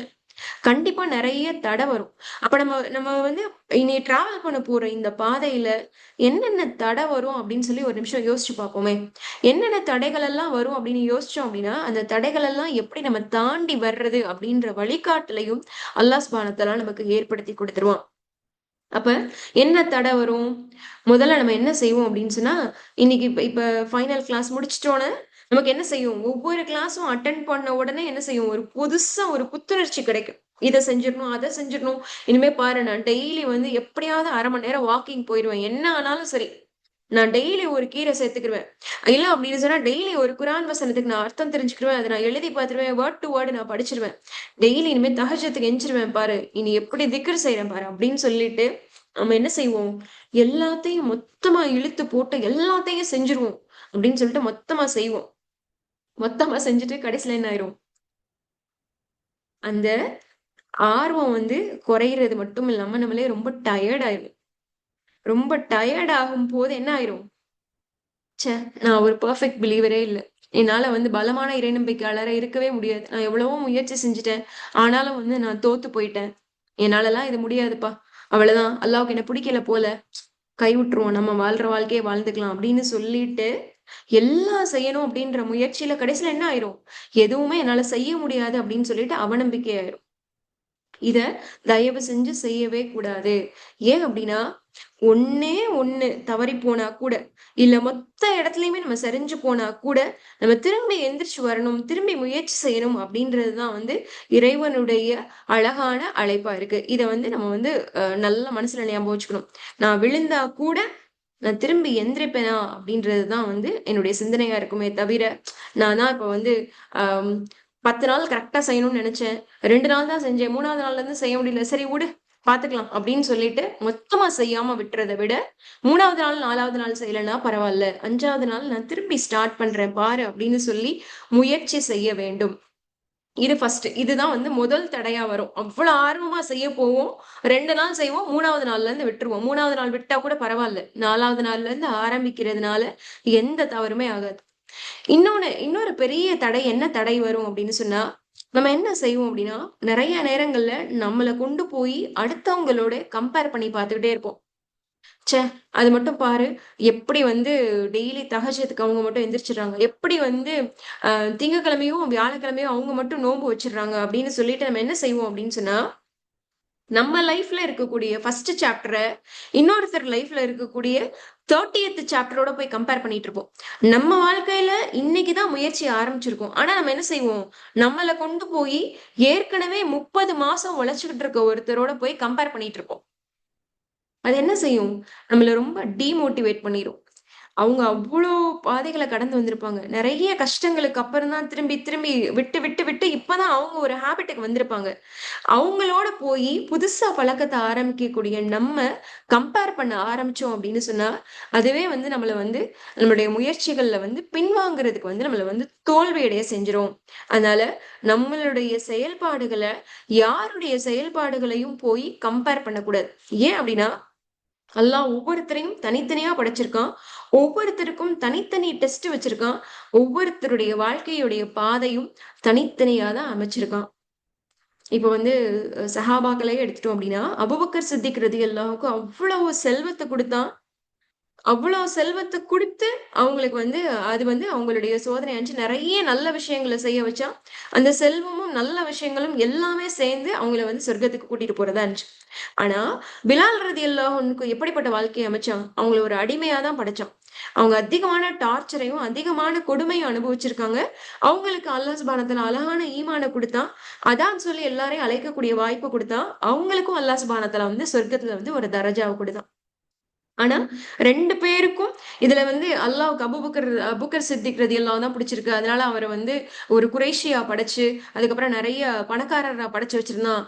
பிலால் ரலியல்லாஹு பிடிக்கல. அதனால வந்து அடிமையா படைச்சிருந்தான். டார்ச்சர் அனுபவிக்க வச்சான் அப்படின்னு சொல்லிட்டு நம்மளால யாராவது அனாலஜி சொல்ல முடியுமா? கண்டிப்பா சொல்ல முடியாது. அபூபக்கர் சித்திக் ரலியல்லாஹுக்கு அல்லாஹ் வந்து அப்படி ஒரு விஷயத்த குடுத்து அவங்களுடைய வாழ்க்கை பயணத்த அமைச்சிருந்தான். பிலால் ரலியல்லாஹு அன்ஹுக்கு இப்படி ஒரு விஷயத்த குடுத்து அல்லாஹ் அவங்களுடைய வாழ்க்கை பயணத்த அமைச்சிருந்தான். ஆனா 2 பேருமே அல்லாஹ்வுடைய பார்வையில வந்து சிறந்தவங்களா தான் இருந்தாங்க. நபி ஸல்லல்லாஹு அலைஹி வஸல்லம் சொல்லுவாங்கல்ல, யார் வந்து சொர்க்கத்துடைய 8 வாசல்கள் வழியாவும் யாராவது ஒருத்தர்னால உள்ள போக முடியும் அப்படின்னு சொன்னா, அது அபூபக்கரா தான் இருக்க முடியும் அப்படின்னு சொல்லிட்டு நபி ஸல்லல்லாஹு அலைஹி வஸல்லம் சொன்னாங்க. இது அவங்களுக்கான தரஜா. ஆனா அந்த வகையில பிலால் ரலியல்லாஹு ஏதாவது ஒரு வகையில குறைவானவங்களானா இல்ல. நபி ஸல்லல்லாஹு அலைஹி வஸல்லம் சொன்னாங்க, "பிலாலே, நான் சொர்க்கத்துல நுழையறதுக்கு முன்னாடியே, நான் உன்னுடைய காலடி ஓசைய சொர்க்கத்துக்குள்ள கேட்டேன். அப்ப எனக்கு முன்னாடி நீ சொர்க்கத்துக்குள்ள கால் வைக்கிற அளவுக்கு நீ என்ன நல்ல விஷயங்கள் செஞ்ச?" அப்படின்னு சொல்லிட்டு நபி ஸல்லல்லாஹு அலைஹி வஸல்லம் கேட்கும்போது, பிலால் ரலியல்லாஹு என்ன செஞ்சாங்க? ஒண்ணே ஒண்ணு தான் சொன்னாங்க. ஒவ்வொரு நேரமும் தொழுகைக்காக ஒளி செய்யும்போது, ஒளி செஞ்சுட்டு வந்து ஒளிவுக்கான 2 ரக்காயத் நஃபில வந்து நிறைவேற்றக்கூடியவனா இருந்தேன். வேற ஒண்ணும் நான் பெருசா செய்யல யா ரசூலல்லாஹ் அப்படின்னு சொல்லி. அப்ப அவங்க 8 வாசல் வழியாவும் நுழையக்கூடிய அளவுக்கு அவங்களுக்கு ஒரு தரஜா அப்படின்னா, ரசூல் ஸல்லல்லாஹு அலைஹி வஸல்லம் முன்னாடியே சொர்க்கத்துக்குள்ள போகக்கூடிய அளவுக்கு, காலடி சத்தம் கேட்கக்கூடிய அளவுக்கு இவங்களுக்கு ஒரு தரஜா. ஆனா 2 பேருடைய வாழ்க்கை பயணமும் ரொம்ப வித்தியாசமானது. ரொம்ப ரொம்ப அவங்கவங்களுடைய லைஃப்ல அவங்கவங்களுக்கான கடினமான பாதைகள் இருந்துச்சு. ஆனா 2லயுமே அவங்க ஈமான் வந்து ஸ்ட்ராங்கா இருந்தனால, அவங்கவங்க லைஃப்ல அவங்க பலமானவங்களா இருந்தனால, அல்லாஹ் அவங்களுடைய இறுதி முடிவ ரொம்ப அழகானதாகவும், நேர்த்தியானதாகவும் வச்சிருந்தான். அதனால நம்மளுடைய லைஃப், நம்ம வாழ்க்கை, அது நமக்குன்னே படைக்கப்பட்ட தனியான வாழ்க்கை. அந்த வாழ்க்கைய கொண்டு போய் யாருடைய வாழ்க்கையோடையும் கம்பேர் பண்ணக்கூடாது. அது பாரு 2 மாசத்துல வந்து 5 கிலோ குறைஞ்சிருச்சு. இது பாரு, இது நல்லா தூங்கி எந்திரிச்சு அதுக்கான அந்த கண்ணுக்கு கீழ இருந்த கருவளையம்லாம் போயிருச்சு. என்னால தூங்கவும் முடியல. எனக்கு டயட்லயும் இருக்க முடியல. எனக்கு என்னென்னமோ செய்யுது. நான் சொல்றத கேட்கறதுக்கு யாருமே இப்படியே புலம்பி, புலம்பி கம்பேர் பண்ணி என்ன செய்வோம்? ஒரு கட்டத்துல கிறுக்கு பிடிச்சவங்களா மாறிருவோம். அதனால இந்த அக்செப்டன்ஸும் கிளாரிட்டியும் வேண்டும். நம்முடைய வாழ்க்கையுடைய பயணத்தை யாருடைய வாழ்க்கை பயணத்தோடும் நாம் ஒப்பிடக்கூடிய மனிதர்களாக இருக்கக்கூடாது அப்படின்ற கிளாரிட்டி நமக்கு கண்டிப்பா வேணும். சரியா? 3வது தடை என்ன வரும் அப்படின்னு சொன்னா, நம்ம எல்லாரும் முயற்சி முயற்சி செஞ்சுக்கிட்டே இருக்கும் போது நமக்கு மோட்டிவேஷன் குறையும். லேக் ஆஃப் மோட்டிவேஷன் ஆயிரும். சார் நான் என்ன அஹ் ப 10 பேர் சேர்ந்து தஹஜத் தொழுகிறோம் அப்படின்னு நினைப்போம். நினைச்சிட்டு கடைசியில என்ன ஆயிரும்? மிச்சம் 9 பேரும் செய்ய மாட்டாங்க. நான் மட்டும் என்னத்த செஞ்சேன்? நானும் விட்டுற வேண்டியதுதான். அவங்க எல்லாம் நல்லா தானே இருக்காங்க. தஹஜத் தொழுவ பண்ணிட்டு கூட நல்லா தானே இருக்காங்க. இல்ல அப்படின்னு சொன்னா 4 நாள் வாக்கிங் போகலைன்னா கூட அவங்க நல்லா தானே இருக்காங்க அப்படின்னு சொல்லிட்டு ஒரு டீமா ஒரு விஷயத்த ஆரம்பிக்கும் போது திடீர்னு என்ன ஆயிருவோம்? ஒரு ஐசோலேஷன் தனிமைப்படுத்தப்பட்ட மாதிரியோ இல்ல சப்போர்ட் இல்லாத மாதிரியோ தனிமையா உணர ஆரம்பிச்சிருவோம். தனிமையா உணர ஆரம்பிக்கும் போது என்ன செஞ்சுருவோம்? நம்ம செஞ்சுட்டு இருக்கக்கூடிய நல்ல பழக்கவழக்கங்கள அப்படியே கைவிட்டுருவோம். இப்ப உதாரணத்துக்கு சொல்றதா இருந்துச்சு அப்படின்னு சொன்னா, இப்ப ரமலானுடைய இரவுகள்ல பள்ளிக்கு போகக்கூடிய வாய்ப்பு இருக்கிறவங்க போயிருவாங்க. அப்படி இல்லாதவங்க பக்கத்து வீட்ல எல்லாரும் சேர்ந்து ஒரு 5 பேரு சேர்ந்து இரவு நேர தொழுகைய தொழுதுட்டு இருக்கும்போது என்ன செய்வாங்க? ஒருத்தர் என்கரேஜ் பண்ணிட்டு தொடர்ச்சியா தொழுதுருவாங்க. ஒருவேள ஒரு நாள் ஒரு 4 பேர் வரல, நம்ம மட்டும் தான் இருக்கோம் அப்படின்னா, அன்னைக்கு என்ன ஆயிரும்? நம்மளுடைய எனர்ஜி ட்ரெயின் ஆரும். மோட்டிவேஷன் போயிரும். அந்த மாதிரி நம்மளுடைய மோட்டிவேஷன் போயிறக்கூடாது. எவ்வளவு கடினமானதாக இருந்தாலும் சரி, என்ன செய்யணும்? தொடர்ச்சியாக தனியா போராடினா கூட அல்லாஹ்வுடைய இந்த பாதையில தொடர்ச்சியா நம்ம இது பண்ணிட்டே இருக்கணும். இன்ஷா அல்லாஹ் இந்த வகுப்புடைய கடைசியில இப்படி மோட்டிவேஷன் போயிறக்கூடாது அப்படின்றதுக்காக ஒரு சின்ன ஐடியா சொல்றேன். யார் யாருக்கு விருப்பம் இருக்கோ, நம்ம எல்லாரும் சேர்ந்து இன்ஷா அல்லாஹ் அத செய்யலாம். சரியா? சரி, ஓகே. கடைசியா 4வது தடை என்ன தடை வரும் அப்படின்னு சொன்னா, நம்ம பாட்டுக்கு அழகா குட்டி குட்டி ஸ்டெப்பா எடுத்து வச்சு போயிட்டே இருப்போம். குட்டி குட்டி ஸ்டெப்பா எடுத்து வச்சுட்டு போயிட்டே இருக்கையில, திடீர்னு நமக்கு ஒரு குற்ற உணர்ச்சி அப்படின்னு ஒண்ணு வரும் பாருங்க. இல்ல அப்படின்னு சொன்னா, நம்ம செஞ்சுகிட்டு இருந்த ஏதோ ஒரு பாவம் நமக்கு ஞாபகம் வந்துரும். இல்ல அப்படின்னா, அம் என்ன சொல்றது? இஷா தொழுகாம ஒரு நாள் தூங்கியிருப்போம். இல்ல என்னமோ ஒண்ணு. நம்மள வீக் ஆகுற நம்மள நாமளே கேவலமா நெனைக்கிற மாதிரி ஒரு விஷயம் நடந்து போயிருக்கும். அந்த ஒரே ஒரு விஷயத்த நடந்த உடனே என்ன செஞ்சுர்றது? நான்லாம் எதுக்குமே லாயக்கு இல்ல. அல்லாஹ்வுக்கு என்ன பிடிக்கவே பிடிக்காது. இப்படிதான் நான் செய்வேன்னு சொல்லுவேன். ஆனா என்னால செய்யவே முடியாது. சீக்கிரம் போகணும்னு நினைப்பேன். ஆனா எப்ப பார்த்தாலும் லேட்டா தான் போறேன். இந்த மாதிரி ஏதாவது ஒரு விஷயமோ வரும்போது, மொத்தமா உடைஞ்சுட்டு, நம்மளுடைய பழைய கடந்த காலத்த நினைச்சு, இப்ப நிகழ்காலத்தையும் போயிட்டு இருக்கக்கூடிய அளவுக்கு இருக்கும். இப்ப நீ ஃபிட் ஆயி மட்டும் என்ன செய்ய போற? இல்ல அப்படின்னு சொன்னா, நீ சத்தான பழங்கள சாப்பிட்டு மட்டும் என்ன செஞ்சுற போற? பெருசா மாற்றம் வந்துற போதா? வேலைய பாரு. என்ன இருக்கோ அத சாப்பிட்டு போ. இந்த மாதிரி நம்மள நாமளே கடந்த காலத்துல நடந்த ஏதோ ஒரு விஷயம் நம்மள திரும்பி அதே பாஸ்ட்க்கு போக வச்சுறதா கூட இருக்கும். இது நம்ம ரொம்ப கவனமா கையாளக்கூடியதா இருக்கணும். எது அதிகமா இத செய்யும்னா, நம்மளுடைய பாவங்கள், முன்னால் செஞ்ச பாவங்கள் சில நேரங்கள்ல நமக்கு குற்ற உணர்ச்சியை ஏற்படுத்தி நம்மள வீக்கா மாத்தக்கூடியதா இருக்கும். அப்ப அப்படிப்பட்ட சிந்தனைகள் வரும்போது என்ன செஞ்சிடணும்? அப்படியே டக்குன்னு அல்லாஹ்கிட்ட சரண்டர் ஆயிரணும். அல்லாஹ் என்ன சொல்றான்? ஒரே ஒரு தடவ சின்சியரான தௌபாவா இருந்தா கூட, உன்னுடைய மொத்த பாவங்கள மன்னிக்கிறது மட்டும் இல்லாம, பாவத்த ஃபுல்லா நன்மையா மாத்திடுறேன் அப்படின்னு சொல்றான். அப்ப அப்படிப்பட்ட ஒரு அழகான அழைப்ப அல்லாஹ் குடுக்கும்போது, அத நம்ம பிரயோஜனப்படுத்திக் கொள்ளக்கூடியவங்களா இருக்கணும். சரியா? சரி. அப்ப இதுக்கு ஒரு பெஸ்ட் எக்ஸாம்பிள் சொல்லணும் அப்படின்னு சொன்னா, வக்ஷி ரலியல்லாஹு அன்ஹுடைய லைஃப் நமக்கு தெரியும். வக்ஷி என்ன செஞ்சாங்க? ஹம்ஸா ரலியல்லாஹு அன்ஹு தன்னுடைய நபி ஸல்லல்லாஹு அலைஹி வஸல்லம் சிறிய தந்தைய உஹது போர்ல ரொம்ப கொடூரமா கொலை செஞ்சாங்க. ஆனா, அதுக்கப்புறம் அவங்களுக்கு ஒரு குற்ற உணர்ச்சி, ஒரு உள்ளுணர்வு ஏற்பட்டு இஸ்லாத்த ஏத்துக்கிட்டதுக்கு அப்புறம் அவங்க என்ன செஞ்சாங்க? நபி ஸல்லல்லாஹு அலைஹி வஸல்லம் கிட்ட கேட்டாங்க. இர ரசூலுல்லாவே அல்லாஹ் என்ன மன்னிப்பானா? அப்படின்னு சொல்லி.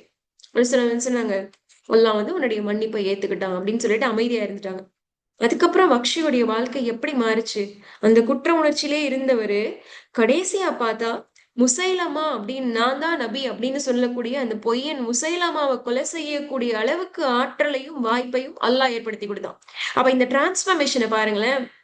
ரசூலுல்லாவுடைய அன்பிற்கு உரிய சிறிய தந்தைய கொலை செஞ்ச ஒரு மனிதர், அல்லாஹ்வுடைய கருணையால பலமானவரா மாறுனனால, இஸ்லாத்துடைய எதிரிய வந்து கொலை செய்யக்கூடிய ஒரு வாய்ப்பு வந்து அவங்களுக்கு கிடைச்சிச்சு. அப்ப இவர் மட்டும் மக்ஷி மட்டும் நானே வந்து ஹம்சா ரலியல்லாஹு அன்ஹு வந்து கொலை செஞ்சவன். அல்லாஹ் வந்து என்ன மன்னிக்கவா போறான்? இல்ல ரசூலுல்லாஹ் என்ன என் மூஞ்சில முழிக்கவா போறாங்க? என்னத்தையோ வாழ்றோம், வாழ்ற வரைக்கும் போகும் அப்படின்னு சொல்லிட்டு டிமோட்டிவேட்டடாவே இருந்திருந்தாங்க அப்படின்னு சொன்னா, இப்படிப்பட்ட ஒரு அந்தஸ்து வந்து அவங்களுக்கு கிடைச்சிருக்குமா அப்படின்னா கிடைக்காது.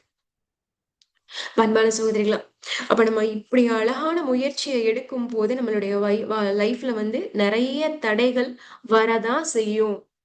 தடைகள் வரும்போது உடைஞ்சு போயிராம ரொம்ப ஸ்டேபிளா ஒவ்வொரு ஸ்டெப்பா சின்ன சின்னதா ஆரம்பிச்சா கூட நான் ரொம்ப அழகா அதை முயற்சி செய்வேன் அப்படின்றதுல நம்ம அதிகமாக கவனம் செலுத்தக்கூடிய மனிதர்களா இருக்கணும். அப்ப நான் என்ன செய்யணும்?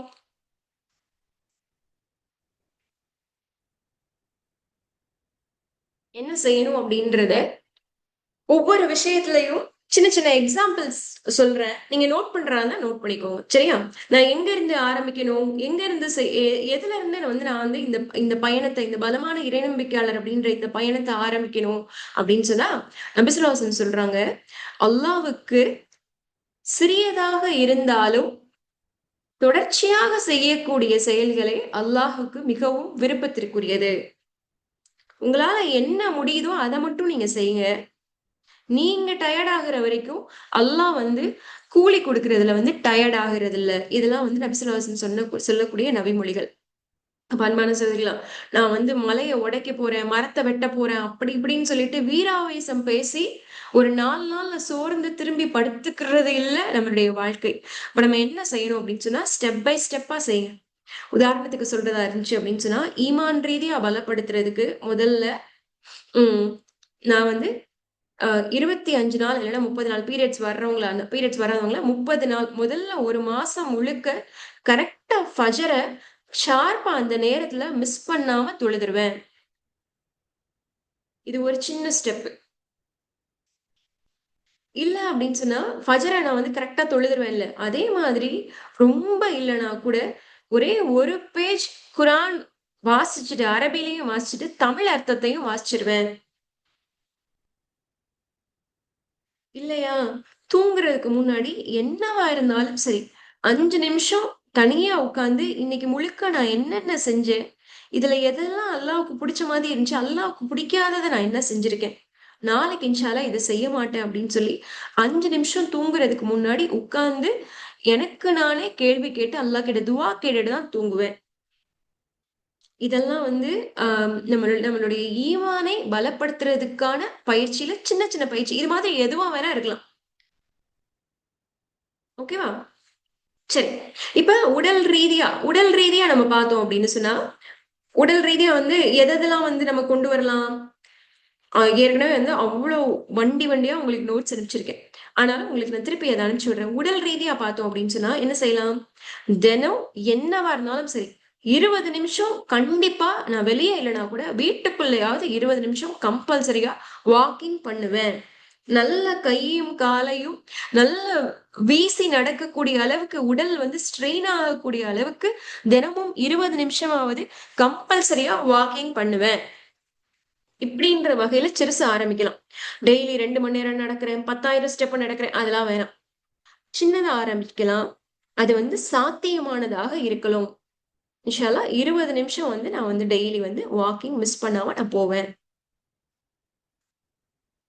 2வது விஷயம் என்ன செய்யலாம்? உடல் ரீதியா என்ன ஆனாலும் சரி, கண்டிப்பா 2 லிட்டர் தண்ணியாவது ஒரு நாளைக்கு நான் குடிச்சிருவேன். At least 8 glass. 2 லிட்டர்னா 8 கிளாஸ். 1 கிளாஸ் வந்து 1/4 லிட்டர் 250 எம்.எல்.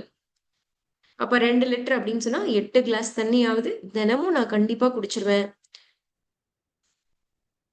நெறைய நோய்களுக்கு வந்து சரியா தண்ணி குடிக்காதது ஒரு காரணம் அப்படின்னு சொல்லி ஆராய்ச்சி வந்து சொல்லி காமிக்குது. 3வது உடல் ரீதியா என்ன எடுத்துக்கலாம்?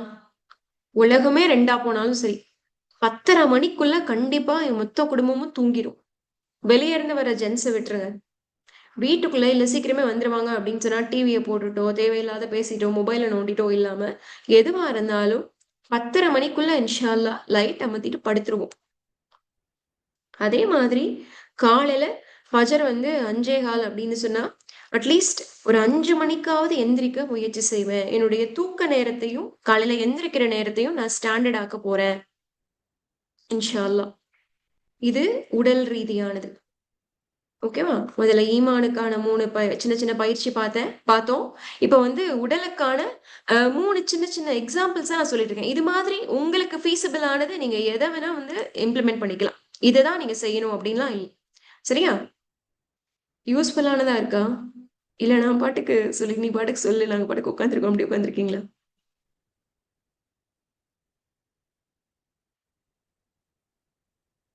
என்ன அமைதியா இருக்கீங்க? சிஸ்டர்ஸ் கேக்குதா நான் பேசுறது? ஓகே, அல்ஹம்துலில்லாஹ். சரி. ஓகே. அடுத்து அடுத்து வந்து மன ரீதியானது பாருங்களேன். மன ரீதியானதுல வந்து என்ன பெருசா மாற்றத்த கொண்டு வந்துர முடியும் அப்படின்னு சொன்னா, இப்ப அடிக்கடி நம்ம எல்லாருக்குமே வந்து டெம்ப் பண்ற ஒரு உணர்வு என்ன அப்படின்னா, கோவம் தான். அப்படி ஒரு கோவம் வந்துரும். சமயங்கள்ல வந்து என்ன பண்றதுன்னே தெரியாத அளவுக்கு, கண்ட்ரோல் பண்ண முடியாத அளவுக்கு அப்படி நமக்கு கோவம் வரும். அப்ப கோவம் வரும்போது, எமோஷனலா நம்ம என்ன கோவம் வரும்போது நம்ம என்ன செய்யலாம் அப்படின்னு சொன்னா, ரியாக்ட் பண்றதுக்கு முன்னாடி, ஒண்ணு நபி ஸல்லல்லாஹு அலைஹி வஸல்லம் சொல்ற மாதிரி நின்னுட்டு இருந்தா உட்காரு. உட்கார்ந்துட்டு இருந்தா, நீ வந்து படுத்துரு. இப்படிலாம் வந்து நபி ஸல்லல்லாஹு அலைஹி வஸல்லம் சில வழிமுறைகள் சொல்லியிருக்காங்கல்ல. அது எல்லாத்தையும் தாண்டி உன்னால கண்ட்ரோலே பண்ண முடியல அப்படின்னா, கோவம் பயங்கரமா வருதுன்னா, நீ செயல்படுறதுக்கு முன்னாடி டக்குனு போய் ஒளி செஞ்சிரணும். சுப்ஹானல்லாஹ். அப்ப அந்த ஷைத்தானுடைய தாக்குதல் ஏற்படுறதுக்கு முன்னாடி அத நம்ம வந்து பலவீனப்படுத்திடணும். கோவத்த பலவீனப்படுத்திடணும். இது மாதிரியோ, இல்ல வந்து தினம் தூங்குறதுக்கு முன்னாடி ஒரு 10 நிமிஷம் இன்னைக்கு காலையில இருந்து எனக்கு என்னென்னலாம் உணர்வுகள் வந்துச்சு? கோவப்பட்டனா? இல்ல வந்து குற்ற உணர்ச்சி ஆச்சா? இல்ல எரிச்சல் ஆச்சா? பயம் வந்துச்சா? யாரையாவது நான் வந்து தப்பா பேசினேனா? இந்த மாதிரி காலையில இருந்து நைட்டு வரைக்கும் என்னென்ன எமோஷன்ஸ்லாம் வந்துச்சு? இல்ல எதெல்லாம் செஞ்சேன் அப்படின்னு சொல்லிட்டு, நம்ம ஒரு ஜர்னல் எழுதுற பழக்கத்துக்கு வரும்போது, மன ரீதியா பெரிய நல்ல மாற்றத்த வந்து அது ஏற்படுத்தும். நமக்கு தேவையில்லாத பயங்கள்லாம் பேப்பர்ல வார்த்தைகளா மாறும்போது, காணா போயிரும் அப்படின்னு சொல்லிட்டு உளவியலாளர்கள் வந்து சில ஆராய்ச்சிகள்ல வந்து சொல்லி காமிக்கிறாங்க. மன ரீதியா வேற என்ன செய்யலாம் அப்படின்னு சொன்னா, தினம் ஒரே ஒரு நல்ல விஷயத்த நமக்காக நம்ம சொல்லிக்கலாம். நான் அல்லாஹ் நேசிக்கக்கூடிய ஒரு அடிமை அப்படின்ற மாதிரியோ, இல்ல வந்து நான் என்னுடைய பிள்ளைக்கு வழிகாட்டக்கூடிய நல்ல தாய் அப்படின்ற மாதிரியோ, நல்லன்னு கூட நீங்க சொல்ல வேணாம். என்னுடைய பிள்ளைக்கு வழிகாட்டக்கூடிய ஒரு தாயாக அல்லாஹ் வந்து என்ன படைச்சிருக்கான். அப்படின்ற மாதிரியோ, இல்ல வயசான தாய் தந்தைய பார்த்துக்கக்கூடிய பாக்கியம் பெற்ற மகளா நான் இருக்கேன். அப்படின்ற மாதிரி நமக்கு நாமளே ஏதாவது பாசிட்டிவான அஃபர்மேஷன் சொல்லும்போது, மனசுக்குள்ள நம்மள நாமளே சமயங்கள்ல கேவலமா திட்டிக்கிறோம்ல. "உனக்கெல்லாம் அறிவே இல்ல. என்ன செஞ்சாலும் நீலாம் திருந்தவே மாட்ட." இப்படின்னு சொல்லிட்டு நம்மள நாமளே மோசமா பேசிப்போம்ல. அதுவே நம்மளுடைய அவ்ளோ எனர்ஜிய வந்து சக் பண்ணிரும். அப்ப அப்படி இல்லாம, இப்படி பாசிட்டிவான நல்ல விஷயங்கள நமக்கு நாமளே சொல்லிக்கும்போது, நம்முடைய மன ஆற்றல் பலம் பெறும். வெளிய வேற யாராவது "அறிவில்லையா உனக்கு?" அப்படின்னு கேட்டா கூட நம்ம மனசு என்ன ஆயிரும்? நம்ம தான் ஏற்கனவே சொல்லியிருக்கோம்ல, "நீ நல்ல அறிவான பிள்ளை" அப்படின்னு நமக்கு நாமளே சொல்லி வச்சிருக்கோம்ல. "நீ சொன்னா என்ன? நீ பாட்டுக்கு சொல்லிட்டு போ. நான் அறிவான பிள்ளை தான். அல்லாஹ்க்கு தெரியும்." அப்படின்னு சொல்லிட்டு, மனம் அவ்வளோ ஃப்ளெக்சிபிளா மாறும். இப்படிப்பட்ட பாசிட்டிவ் அஃபர்மேஷன்ஸ் மூலமாக. சரியா? சரி, அல்ஹம்துலில்லாஹ். அறிவு ரீதியா என்ன செய்யலாம்? அறிவு ரீதியா என்ன செய்யலாம்னா, நெறைய நேரம் வேணாம். தினம் ஒரு 10 நிமிஷம் மட்டும் தஃபக்குர் செய்யலாம். தஃபக்குர்னா என்ன?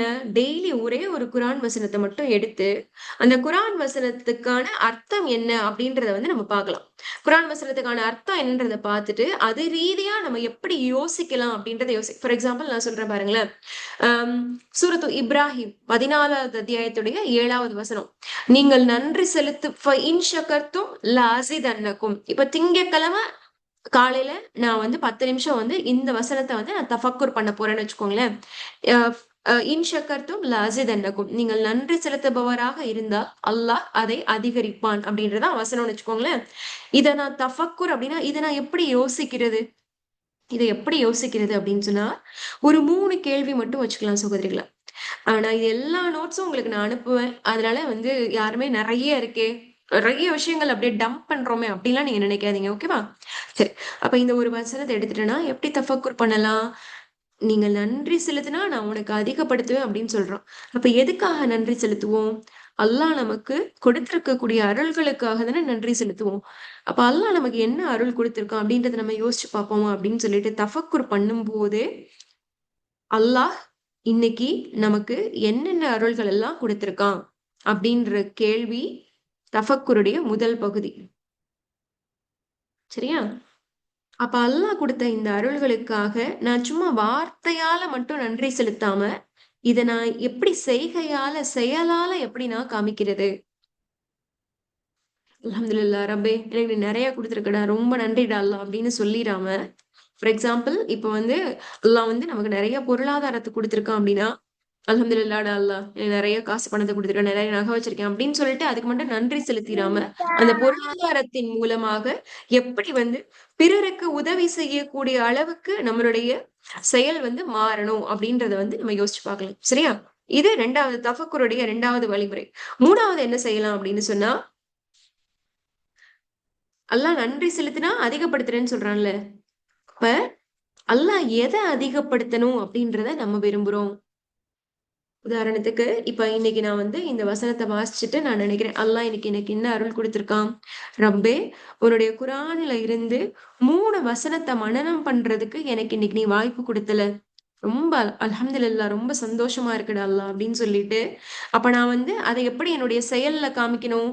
அந்த 3 வசனத்துல அல்லாஹ் ஒரு வசனத்துல சொல்லியிருந்தா, ஏழைகளுக்கும் வறியவர்களுக்கும் உணவளியுங்கள் அப்படின்னு சொல்லியிருந்தான். அப்ப ஏழைகளுக்கும் வறியவர்களுக்கும் உணவளியுங்கள் அப்படின்ற வசனத்தை மட்டும் படிச்சுட்டு அமைதியா இல்லாம, அதே மாதிரி போய் சிரமப்படுற ஒரு குடும்பத்துக்கு ஒரு 10 நாளைக்கோ இல்ல 1 மாசத்துக்கோ தேவையான மளிகை சாமான் நான் வாங்கி கொடுக்குற அளவுக்கு நான் வந்து என்னுடைய செயல் செஞ்சனோ, இல்ல வந்து கஷ்டப்படுற ஒரே ஒருத்தருக்கு ஒரு நேர சாப்பாடு வாங்கி கொடுத்த மாதிரி நான் ஒரு செயல் செஞ்சுட்டேன். 3வது, இப்ப நான் இதுல இருந்து எந்த அல்லாஹ் அதிகப்படுத்தணும்னு விரும்புறேன் அப்படின்னா, ரப்பே இன்னைக்கு நான் 3 வசனம் மனனம் பண்ணேன்ல. அப்ப இதுக்கு பகரமா இன்ஷா அல்லாஹ் 30 ஜுஸுவையும் நான் மனனம் பண்ற மாதிரி எனக்கு நீ அதிகப்படுத்தி தர்றியா? அப்படின்றதுதான் இந்த இந்த வசனத்துல இருந்து நான் யோசிச்சு எடுத்துக்க வேண்டிய தஃபக்குரா இருக்கணும். அல்ஹம்துலில்லாஹ். அப்ப இது எப்படி வந்து நான் லைஃப்ல வந்து இம்ப்ளிமெண்ட் பண்ணலாம்? நான் கல்வி கத்துக்கிட்டது இந்த குரான்ல இருந்து நான் யோசிச்சு கத்துக்கிட்டதுல இருந்து எப்படி இம்ப்ளிமெண்ட் பண்ணலாம் அப்படின்னா, ஒவ்வொரு நேர தொழுகைக்கு அப்புறமும் உட்கார்ந்து அல்லாஹ் என்னுடைய வாழ்க்கையில கொடுத்த 3 அருள்களுக்காக ஒவ்வொரு நேர தொழுகைக்கு அப்புறமும் நான் நன்றி செலுத்த போறேன். இந்த மாதிரி சொல்றேன். இதுதான் வந்து தஃபக்குருடைய பயிற்சி. இதுக்கு நான் வந்து உங்க உங்க எல்லாருக்கும் வந்து 6 வாரம் நீங்க யூஸ் பண்ற மாதிரி ஒரு டேபிள் போட்டு வச்சிருக்கேன்.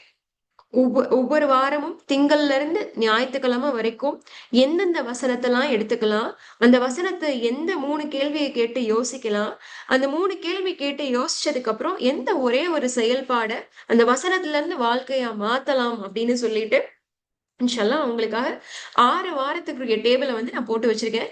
நீங்க என்ன செய்யுங்க அப்படின்னு சொன்னா, ஒரு டேபிள 1 வாரத்துக்கு எடுத்துக்கோங்க. 1 வாரத்துக்கு எடுத்துட்டு, அத அப்படியே 6 வாரத்தையும் மொத்தமா வருஷம் முழுக்க நீங்க வார வாரமா இன்ஷால்லா இம்ப்ளிமெண்ட் பண்ணோம் அப்படின்னு சொன்னா பெரிய தாக்கம் ஏற்படும். இததான் சஹாபாக்கள்லாம் செஞ்சாங்க. ஒரு குர்ஆனுடைய வசனத்த மனனம் பண்ணி, அவங்க வந்து 1 மாசத்துக்குள்ளேயே இல்ல 1 வருஷத்துக்குள்ளேயே ஹிஃப்ல் பண்ணிட்டு போயிரல. சும்மா மனப்பாடம் பண்ணிட்டு. ஒரு குர்ஆன் வசனத்த எடுத்தாங்க அப்படின்னா, அதுபடி அவங்க வாழ்ந்துட்டு தான் அடுத்த குர்ஆன் வசனத்த கற்கக்கூடியவங்களா இருந்தாங்க. இன்ஷா அல்லாஹ் அப்படிப்பட்ட ஒரு வாய்ப்பையும், பாக்கியத்தையும் அல்லாஹ் வந்து நமக்கும் ஏற்படுத்தி கொடுக்கணும். இப்ப இந்த தஃபக்குருடைய நோட்ஸையும் உங்களுக்கு நான் அனுப்பி வைக்கிறேன். ஓகேவா? சரி. இது வந்து அறிவு சார்ந்து வந்து 10 நிமிஷம் தஃபக்குருக்காக நம்ம வந்து செலவு செய்ய போறோம். குர்ஆனை சிந்திப்பதற்கு.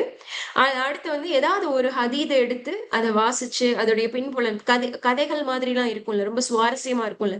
அப்ப அதோடைய பின்புலத்த வந்து படிக்கலாம். இல்ல அப்படின்னா, இஸ்லாம் அல்லாத பிற உலக விஷயங்கள்லயும் நான் வந்து கல்வி ஞானத்த வளர்த்துக்க போறேன் அப்படின்னா, அது சார்ந்து நம்ம புத்தகங்கள் படிக்கலாம். ஓகேவா? இப்போ கடைசியா ஆன்மா சார்ந்து என்ன செய்யலாம்?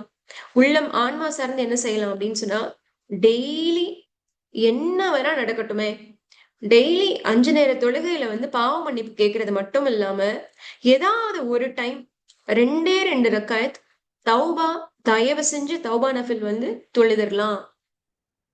ஏன் அப்படின்னு சொன்னா, தௌபா வந்து இத வந்து நம்ம வந்து சடங்கு சம்பிரதாயம் ஆக்கிடக்கூடாது. 5 வக்தோட 5 நேர தொழுகையோட சேர்ந்து 6வதா வந்து நான் தௌபா 2 ரக்காயத் தொழுதுருவேன் அப்படின்னு சொல்லிட்டு நம்ம வந்து அத வந்து சும்மா ஃபார்மாலிட்டியா மாத்திரக்கூடாது. ஏன் அப்படின்னா, அந்த தௌபா வந்து சின்சியரா இருக்கணும். ரப்பே, இந்த இந்த குற்றத்துக்காக நான் ரொம்ப வேதனைப்படுறேன், ரொம்ப அவமானமா ஃபீல் பண்றேன். நான் இனிமே நான் சாகுற வரைக்கும் இது பக்கம் நான் போகவே மாட்டேன் அப்படின்னு சொல்லி நான் முயற்சி செய்யறதுக்காக உன்கிட்ட உதவி கேட்கிறேன்.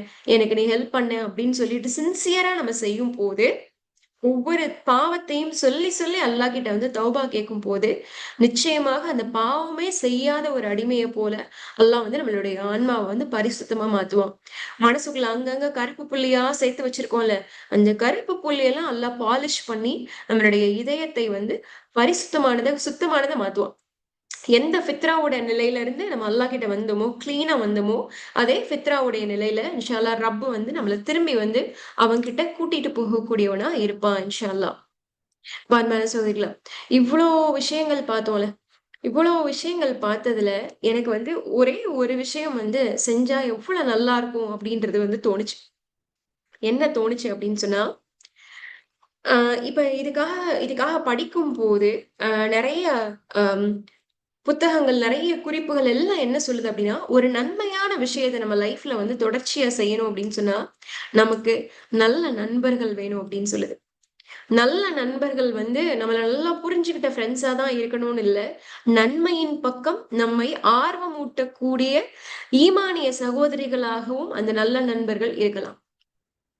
அன்பான சகோதரிகளா, எத்தனையோ ஈமானிய பயிற்சி வகுப்பு போயிடுச்சு, இல்ல எத்தனையோ கிளாஸஸ் போயிடுச்சு, வந்தேன், படிச்சேன், போனேன் அப்படின்றது மட்டும் இல்லாம, இப்ப நம்ம இவ்வளவு விஷயங்கள் பார்த்திருக்கோம்ல. இந்த இத்தனை விஷயங்களையும் நாம தொடர்ச்சியா ஒரு கம்யூனிட்டியா செயல்படுத்தினா எவ்வளவு நல்லா இருக்கும் அப்படின்னு எனக்கு தோணுச்சு. ரொம்ப நாளைக்கு இல்ல, வெறும் ஒரு 40 நாளைக்கு மட்டும்.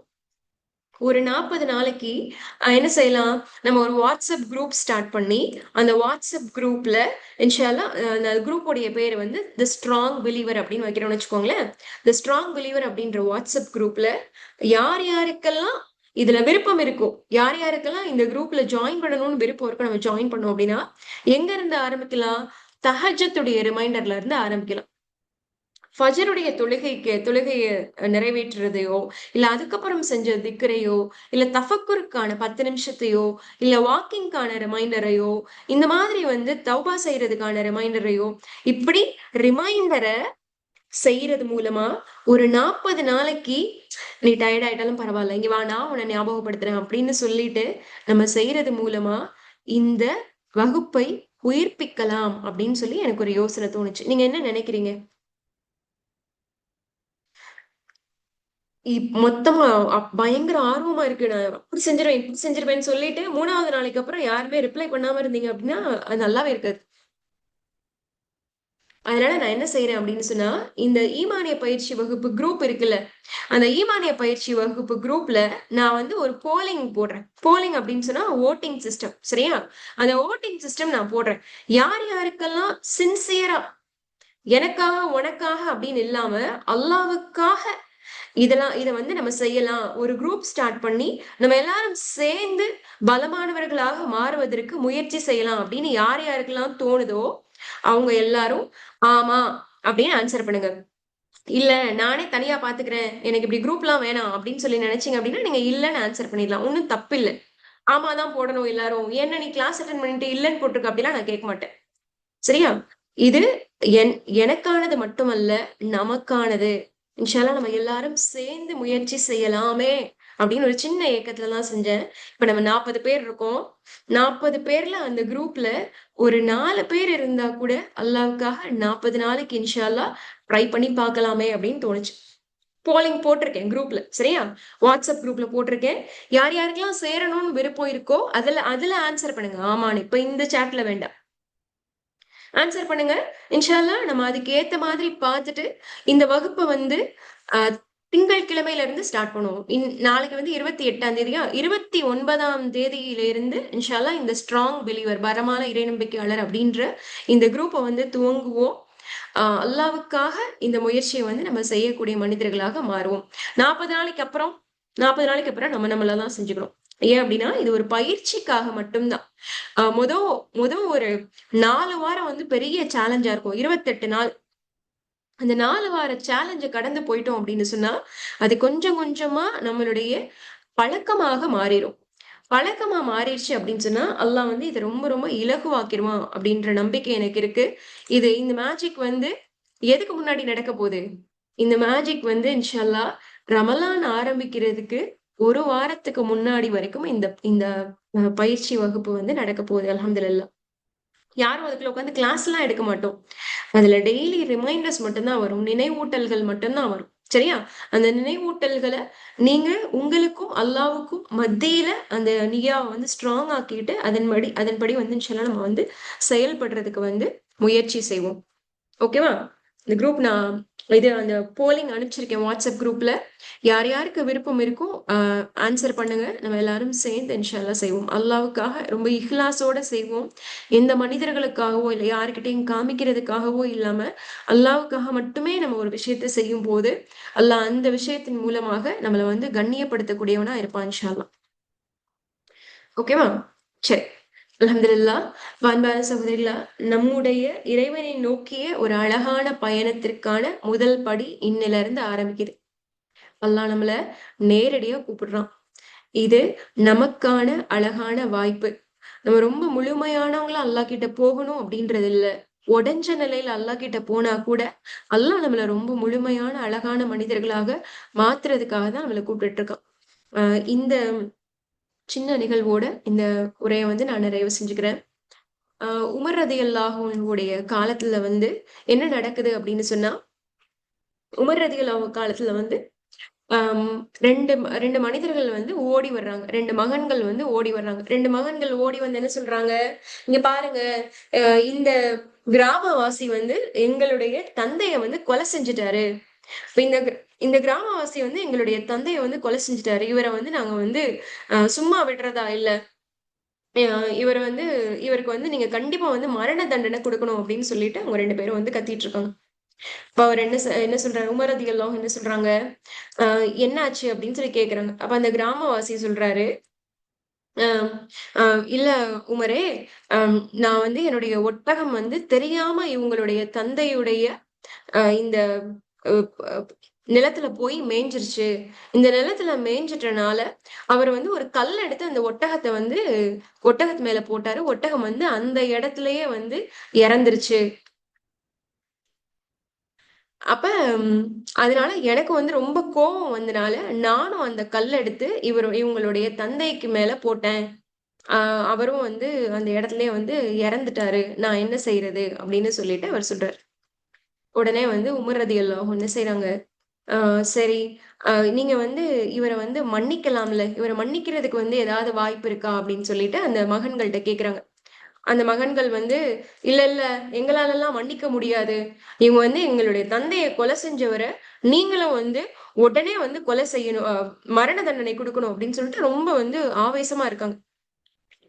உமர் ரலியல்லாஹு வந்து என்ன செய்யலாம் அப்படின்னு சொல்லி யோசிச்சுட்டு இருக்கையில அந்த கிராமவாசி சொல்றாரு, அமீருல் மோமினீனே, இந்த பூமியும் வானமும் எந்த இறைவனுடைய ஆற்றல்ல வந்து நிலை பெற்றுட்டு இருக்கோ அந்த இறைவனை முன்னிறுத்தி உங்கள்ட்ட ஒன்னே ஒண்ணு கேட்கிறேன்.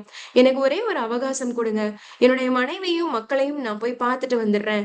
அல்லாஹ் மீது சத்தியமா சொல்றேன், எனக்கு வந்து 2 நாள் மட்டும் டைம் கொடுங்க. நான் அந்த 2 நாள்ல அவங்கள போய் பார்த்துட்டு அவங்கள சமாதானப்படுத்தி, நான் வந்து எனக்கு மரண தண்டனை கிடைக்க போகுதுன்றத நான் சொல்லிட்டு நான் வந்துடுறேன் அப்படின்னு சொல்றாரு. உடனே உமர் ரலியல்லாஹு என்ன சொல்றாங்க அப்படின்னு சொன்னா, நீ ஒரு மரண தண்டனை கைதி. உன்னை எப்படி நான் விட முடியும்? இதுக்கு பதிலா யாராவது வந்து பொறுப்பேத்துக்கிட்டாங்க அப்படின்னு சொன்னா, நீ ஊர்ல இருந்து போயிட்டு வர்றதுக்கு பதிலா உனக்கு பதிலா யாராவது பொறுப்பேத்துக்கிட்டாங்க அப்படின்னு சொன்னா நான் வேணா வந்து உன்னை விடுறேன். இல்ல அப்படின்னு சொன்னா என்னால வந்து உன்னை விட முடியாது அப்படின்னு சொல்லிட்டு சொல்றாங்க. ஆஹ் பார்த்தா யாருமே வந்து பொறுப்பேத்துக்கவே வரல. ஏன் அப்படின்னு சொன்னா இது காசு இல்லைல்ல. அவர் திரும்பி வரல அப்படின்னு சொன்னா பொறுப்பேத்து விட்டவங்களுடைய உயிர் போயிரும்ல. உடனே வந்து அப்படியே அமைதியா இருக்கு. சபை அமைதியா இருக்கு. அந்த மகன்கள் வந்து இல்ல இல்ல அதெல்லாம் ஒத்துக்க முடியாது. 2 நாள்ல ஓடி போயிட்டானா தப்பிச்சு போயிரும். அதெல்லாம் ஏத்துக்க முடியாது அப்படின்னு சொல்லி அவங்க சொல்றாங்க. இப்ப இப்படி ஒரு அமைதியா இருக்கக்கூடிய அந்த நேரத்துல ஒரே ஒரு குரல் கேக்குது. அபுதர் அல் கிஃபாரி ரதியல்லாஹு அன்ஹுடைய குரல் கேக்குது. அமீருல் மோமினினே, இவங்க வந்து இந்த மனிதர் திரும்பி வர்ற வரைக்கும் நான் இவருக்கு பொறுப்பேத்துக்கிறேன் அப்படின்னு சொல்லி. உமர் ரலியல்லாஹு சொல்றாங்க, அபூதரே உங்களுக்கு என்ன புரியுது, என்ன என்ன பிரச்சனைக்காக நீங்க பொறுப்பேத்துக்கிறீங்கன்னு தெரியுதா? அவர் கொலை செஞ்சிருக்காரு. அவர் திரும்பி வரல அப்படின்னா இது காசோ பணமோ இல்ல, உங்களுடைய உயிர் போயிரும். உங்களுக்கு புரியுதா அப்படின்னு சொல்லி கேக்குறாங்க. உடனே அபூதர் அல் கிஃபாரி அவர் சொல்றாரு, எனக்கு புரியுது அமீருல் மோமினே. அந்த மனிதருடைய முகத்துல ஒரு இறை நம்பிக்கையாளருடைய வெளிச்சத்தை நான் பாக்குறேன். அவர் பொய் பேச மாட்டாரு அப்படின்னு நான் நம்புறேன். இன்ஷா அல்லாஹ் அவர் சொன்ன மாதிரியே ஊர்ல இருந்து திரும்பி வந்துருவாரு அப்படின்ற நம்பிக்கை எனக்கு இருக்கு அப்படின்னு சொல்றாரு. உமர் ரலியல்லாஹு சொல்றாங்க, சரி சரி அபூதரே, அவர் வரல அப்படின்னு சொன்னா அந்த தண்டனை உங்க மேல நிறைவேற்றப்படும் அப்படின்னு சொல்லிட்டு என்ன சொல்றாங்க, இவருக்கு 3 நாள் அவகாசம் தர்றாங்க. 3 நாள் அவகாசம் கொடுத்துட்டு 3வது நாள் சூரியன் மறையறதுக்குள்ள நீ திரும்பி வந்துடணும் அப்படின்னு சொல்றாங்க. உடனே அவரும் போயிடுறாரு. முதல் நாள் முடிஞ்சிச்சு, 2வது நாள், 3வது நாள் ஆயிடுச்சு. 3வது நாள் அசருடைய நேரம் வந்துருச்சு. எல்லாரும் மஸ்ஜிது நபவியில கூடியிருக்காங்க. எல்லாரும் மஸ்ஜிது நபவியில கூடியிருக்காங்க. அசர் தொழுதுட்டு உட்கார்ந்துருக்காங்க. திரும்பி மகரிபுடைய நேரம் வரப்போகுது. சூரியன் மறைய போகுது. எல்லாருக்கும் என்ன செய்யறதுன்னே தெரியல. ஒரு மாதிரி ரொம்ப பதட்டமான நிலையா இருக்கு. ஏன் அப்படின்னா, அவர் திரும்பி வரல அப்படின்னா, இங்க ஒரு ஒரு நல்ல இறைநேசர் கொலை செய்யப்படுவார். அபூதர் அல் கிஃபாரி ரலியல்லாஹு அன்ஹு கொலை செய்யப்படுவாங்க. அப்ப இவ்வளவு ஒரு டென்ஷனான நேரத்துல பார்த்தா, அந்த 2 மகன்களும் வந்துடுறாங்க. அமீருல் மோமினீனே என்னாச்சு? அசர் நேரமும் முடிஞ்சிருச்சு. இன்னும் அந்த ஆள காணோம். அப்ப எப்பதான் தண்டனை நிறைவேற்றுவீங்க அப்படின்னு சொல்லிட்டு. அப்ப பார்த்தா அந்த சைடுல அபூதர் ரலியல்லாஹு அன்ஹு அமைதியா உட்கார்ந்திருக்காங்க. உமர் ரலியல்லாஹு கேக்குறாங்க, அபூதரே என்னாச்சு அப்படின்னு. அப்ப அபூதர் ரலியல்லாஹு அன்ஹு சொல்றாங்க, உமரே உங்கள மாதிரி தானே நானும் இருக்கேன். எனக்கும் அவர் எப்ப வருவார் அப்படின்னு தெரியாதுல அப்படின்னு சொல்லிட்டு அமைதியா இருக்காங்க. பார்த்தா நேரம் இருட்டாக போகுது. இருட்டாக சூரியன் மறைய போற அந்த நேரத்துல ஒரு நிழல் தெரியுது. ஒரு நிழல் தெரிஞ்சா ஒரு உருவம் வேக வேகமா மஸ்ஜித் நபவியை நோக்கி ஓடி வருது. யாருன்னு பார்த்தா அந்த கிராமவாசி வந்துட்டாரு. அந்த கிராமவாசி வந்தோடனே எல்லாருடைய முகத்திலையும் அப்படி ஒரு சந்தோஷம். உமர் ரலியல்லாஹுக்கு அப்படி ஒரு நிம்மதி. என்ன நிம்மதி அப்படின்னு சொன்னா, நல்ல வேளை வந்துட்டாரு. இவர் வரல அப்படின்னு சொன்னா நம்ம அநியாயமா அபூதரை இந்த இடத்துல கொலை செய்யற மாதிரி போயிருமே அப்படின்னு சொல்லிட்டு அவங்களுக்கு அவ்வளவு ஒரு நிம்மதி. உடனே அவங்க என்ன செய்யறாங்க அப்படின்னு சொன்னா, உமர் ரலியல்லாஹு ஆச்சரியமா அந்த மனிதரை பாக்குறாரு. பார்த்து கேக்குறாரு, கிராமவாசியே, நீ நினைச்சிருந்த அப்படின்னா உன்னுடைய ஊர்லயே நீ தங்கி இருக்கலாம்ல. உன்னுடைய ஊரோ உன்னுடைய வீடோ எதுவுமே எங்களுக்கு தெரியாதுல்ல. நீ நினைச்சிருந்தா எங்களை ஏமாத்தி இருக்கலாம்ல. ஆனா நீ எப்படி சொன்ன நேரத்துல வந்துட்ட அப்படின்னு சொல்லிட்டு அவ்வளவு ஆச்சரியமா கேக்குறாங்க. அதுக்கு அவர் சொன்னாரா, அமீருல் மூமினீனே, இது உங்களுக்கும் எனக்குமான விஷயம் இல்ல. எல்லா ரகசியத்தையும் அறிந்த எனக்கும் என்னுடைய இறைவனுக்குமான விஷயம் இது. அது மட்டும் இல்லாம, இப்பதான் கொஞ்ச காலத்துக்கு முன்னாடிதான் முஹம்மது நபி ஸல்லல்லாஹு அலைஹி வஸல்லம் இந்த உலகத்தை விட்டு போயிருக்காங்க.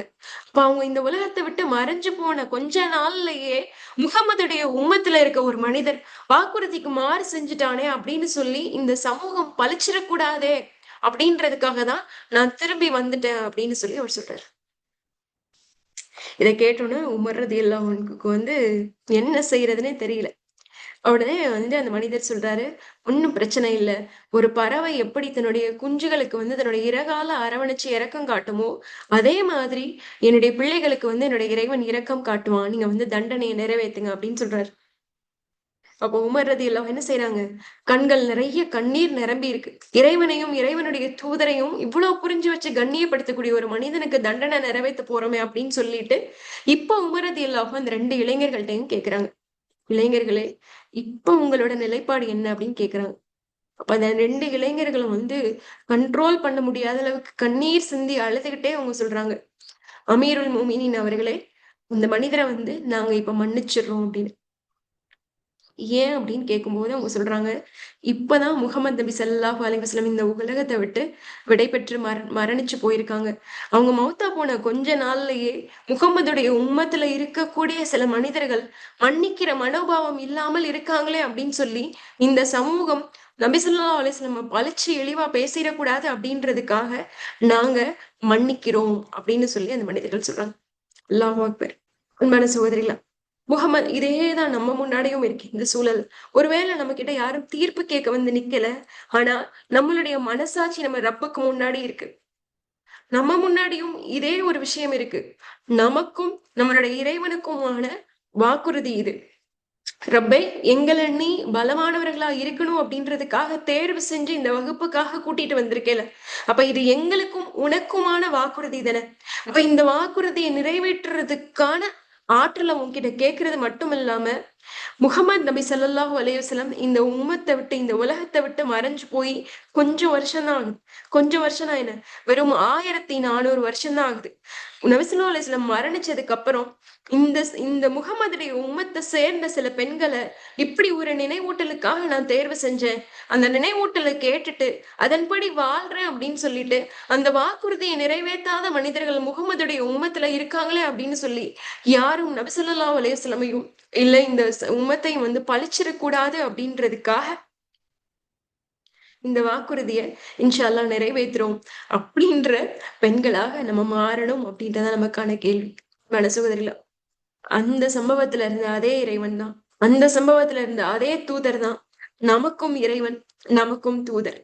அப்ப அந்த மனிதர்களுக்கு கொலை செய்யப்பட்ட தந்தையுடைய கொலையாளியை மன்னிக்க கூடிய அளவுக்கு 2 இளைஞர்களுக்கு வந்து மனநிலை அல்லாஹ் ஏற்படுத்தி கொடுத்தான் அப்படின்னு சொன்னா, எவ்வளவோ கடினமான காலகட்டங்கள்லயும் பிரச்சனைகள்லயும் திரும்பி வரணும், மீண்டு வரணும்னு முயற்சி செஞ்சுக்கிட்டே இருக்கக்கூடிய நமக்கும் இறைவன் அப்படி ஒரு உள்ளத்தையும் வாய்ப்பையும் ஏற்படுத்தி தரமாட்டானா என்ன?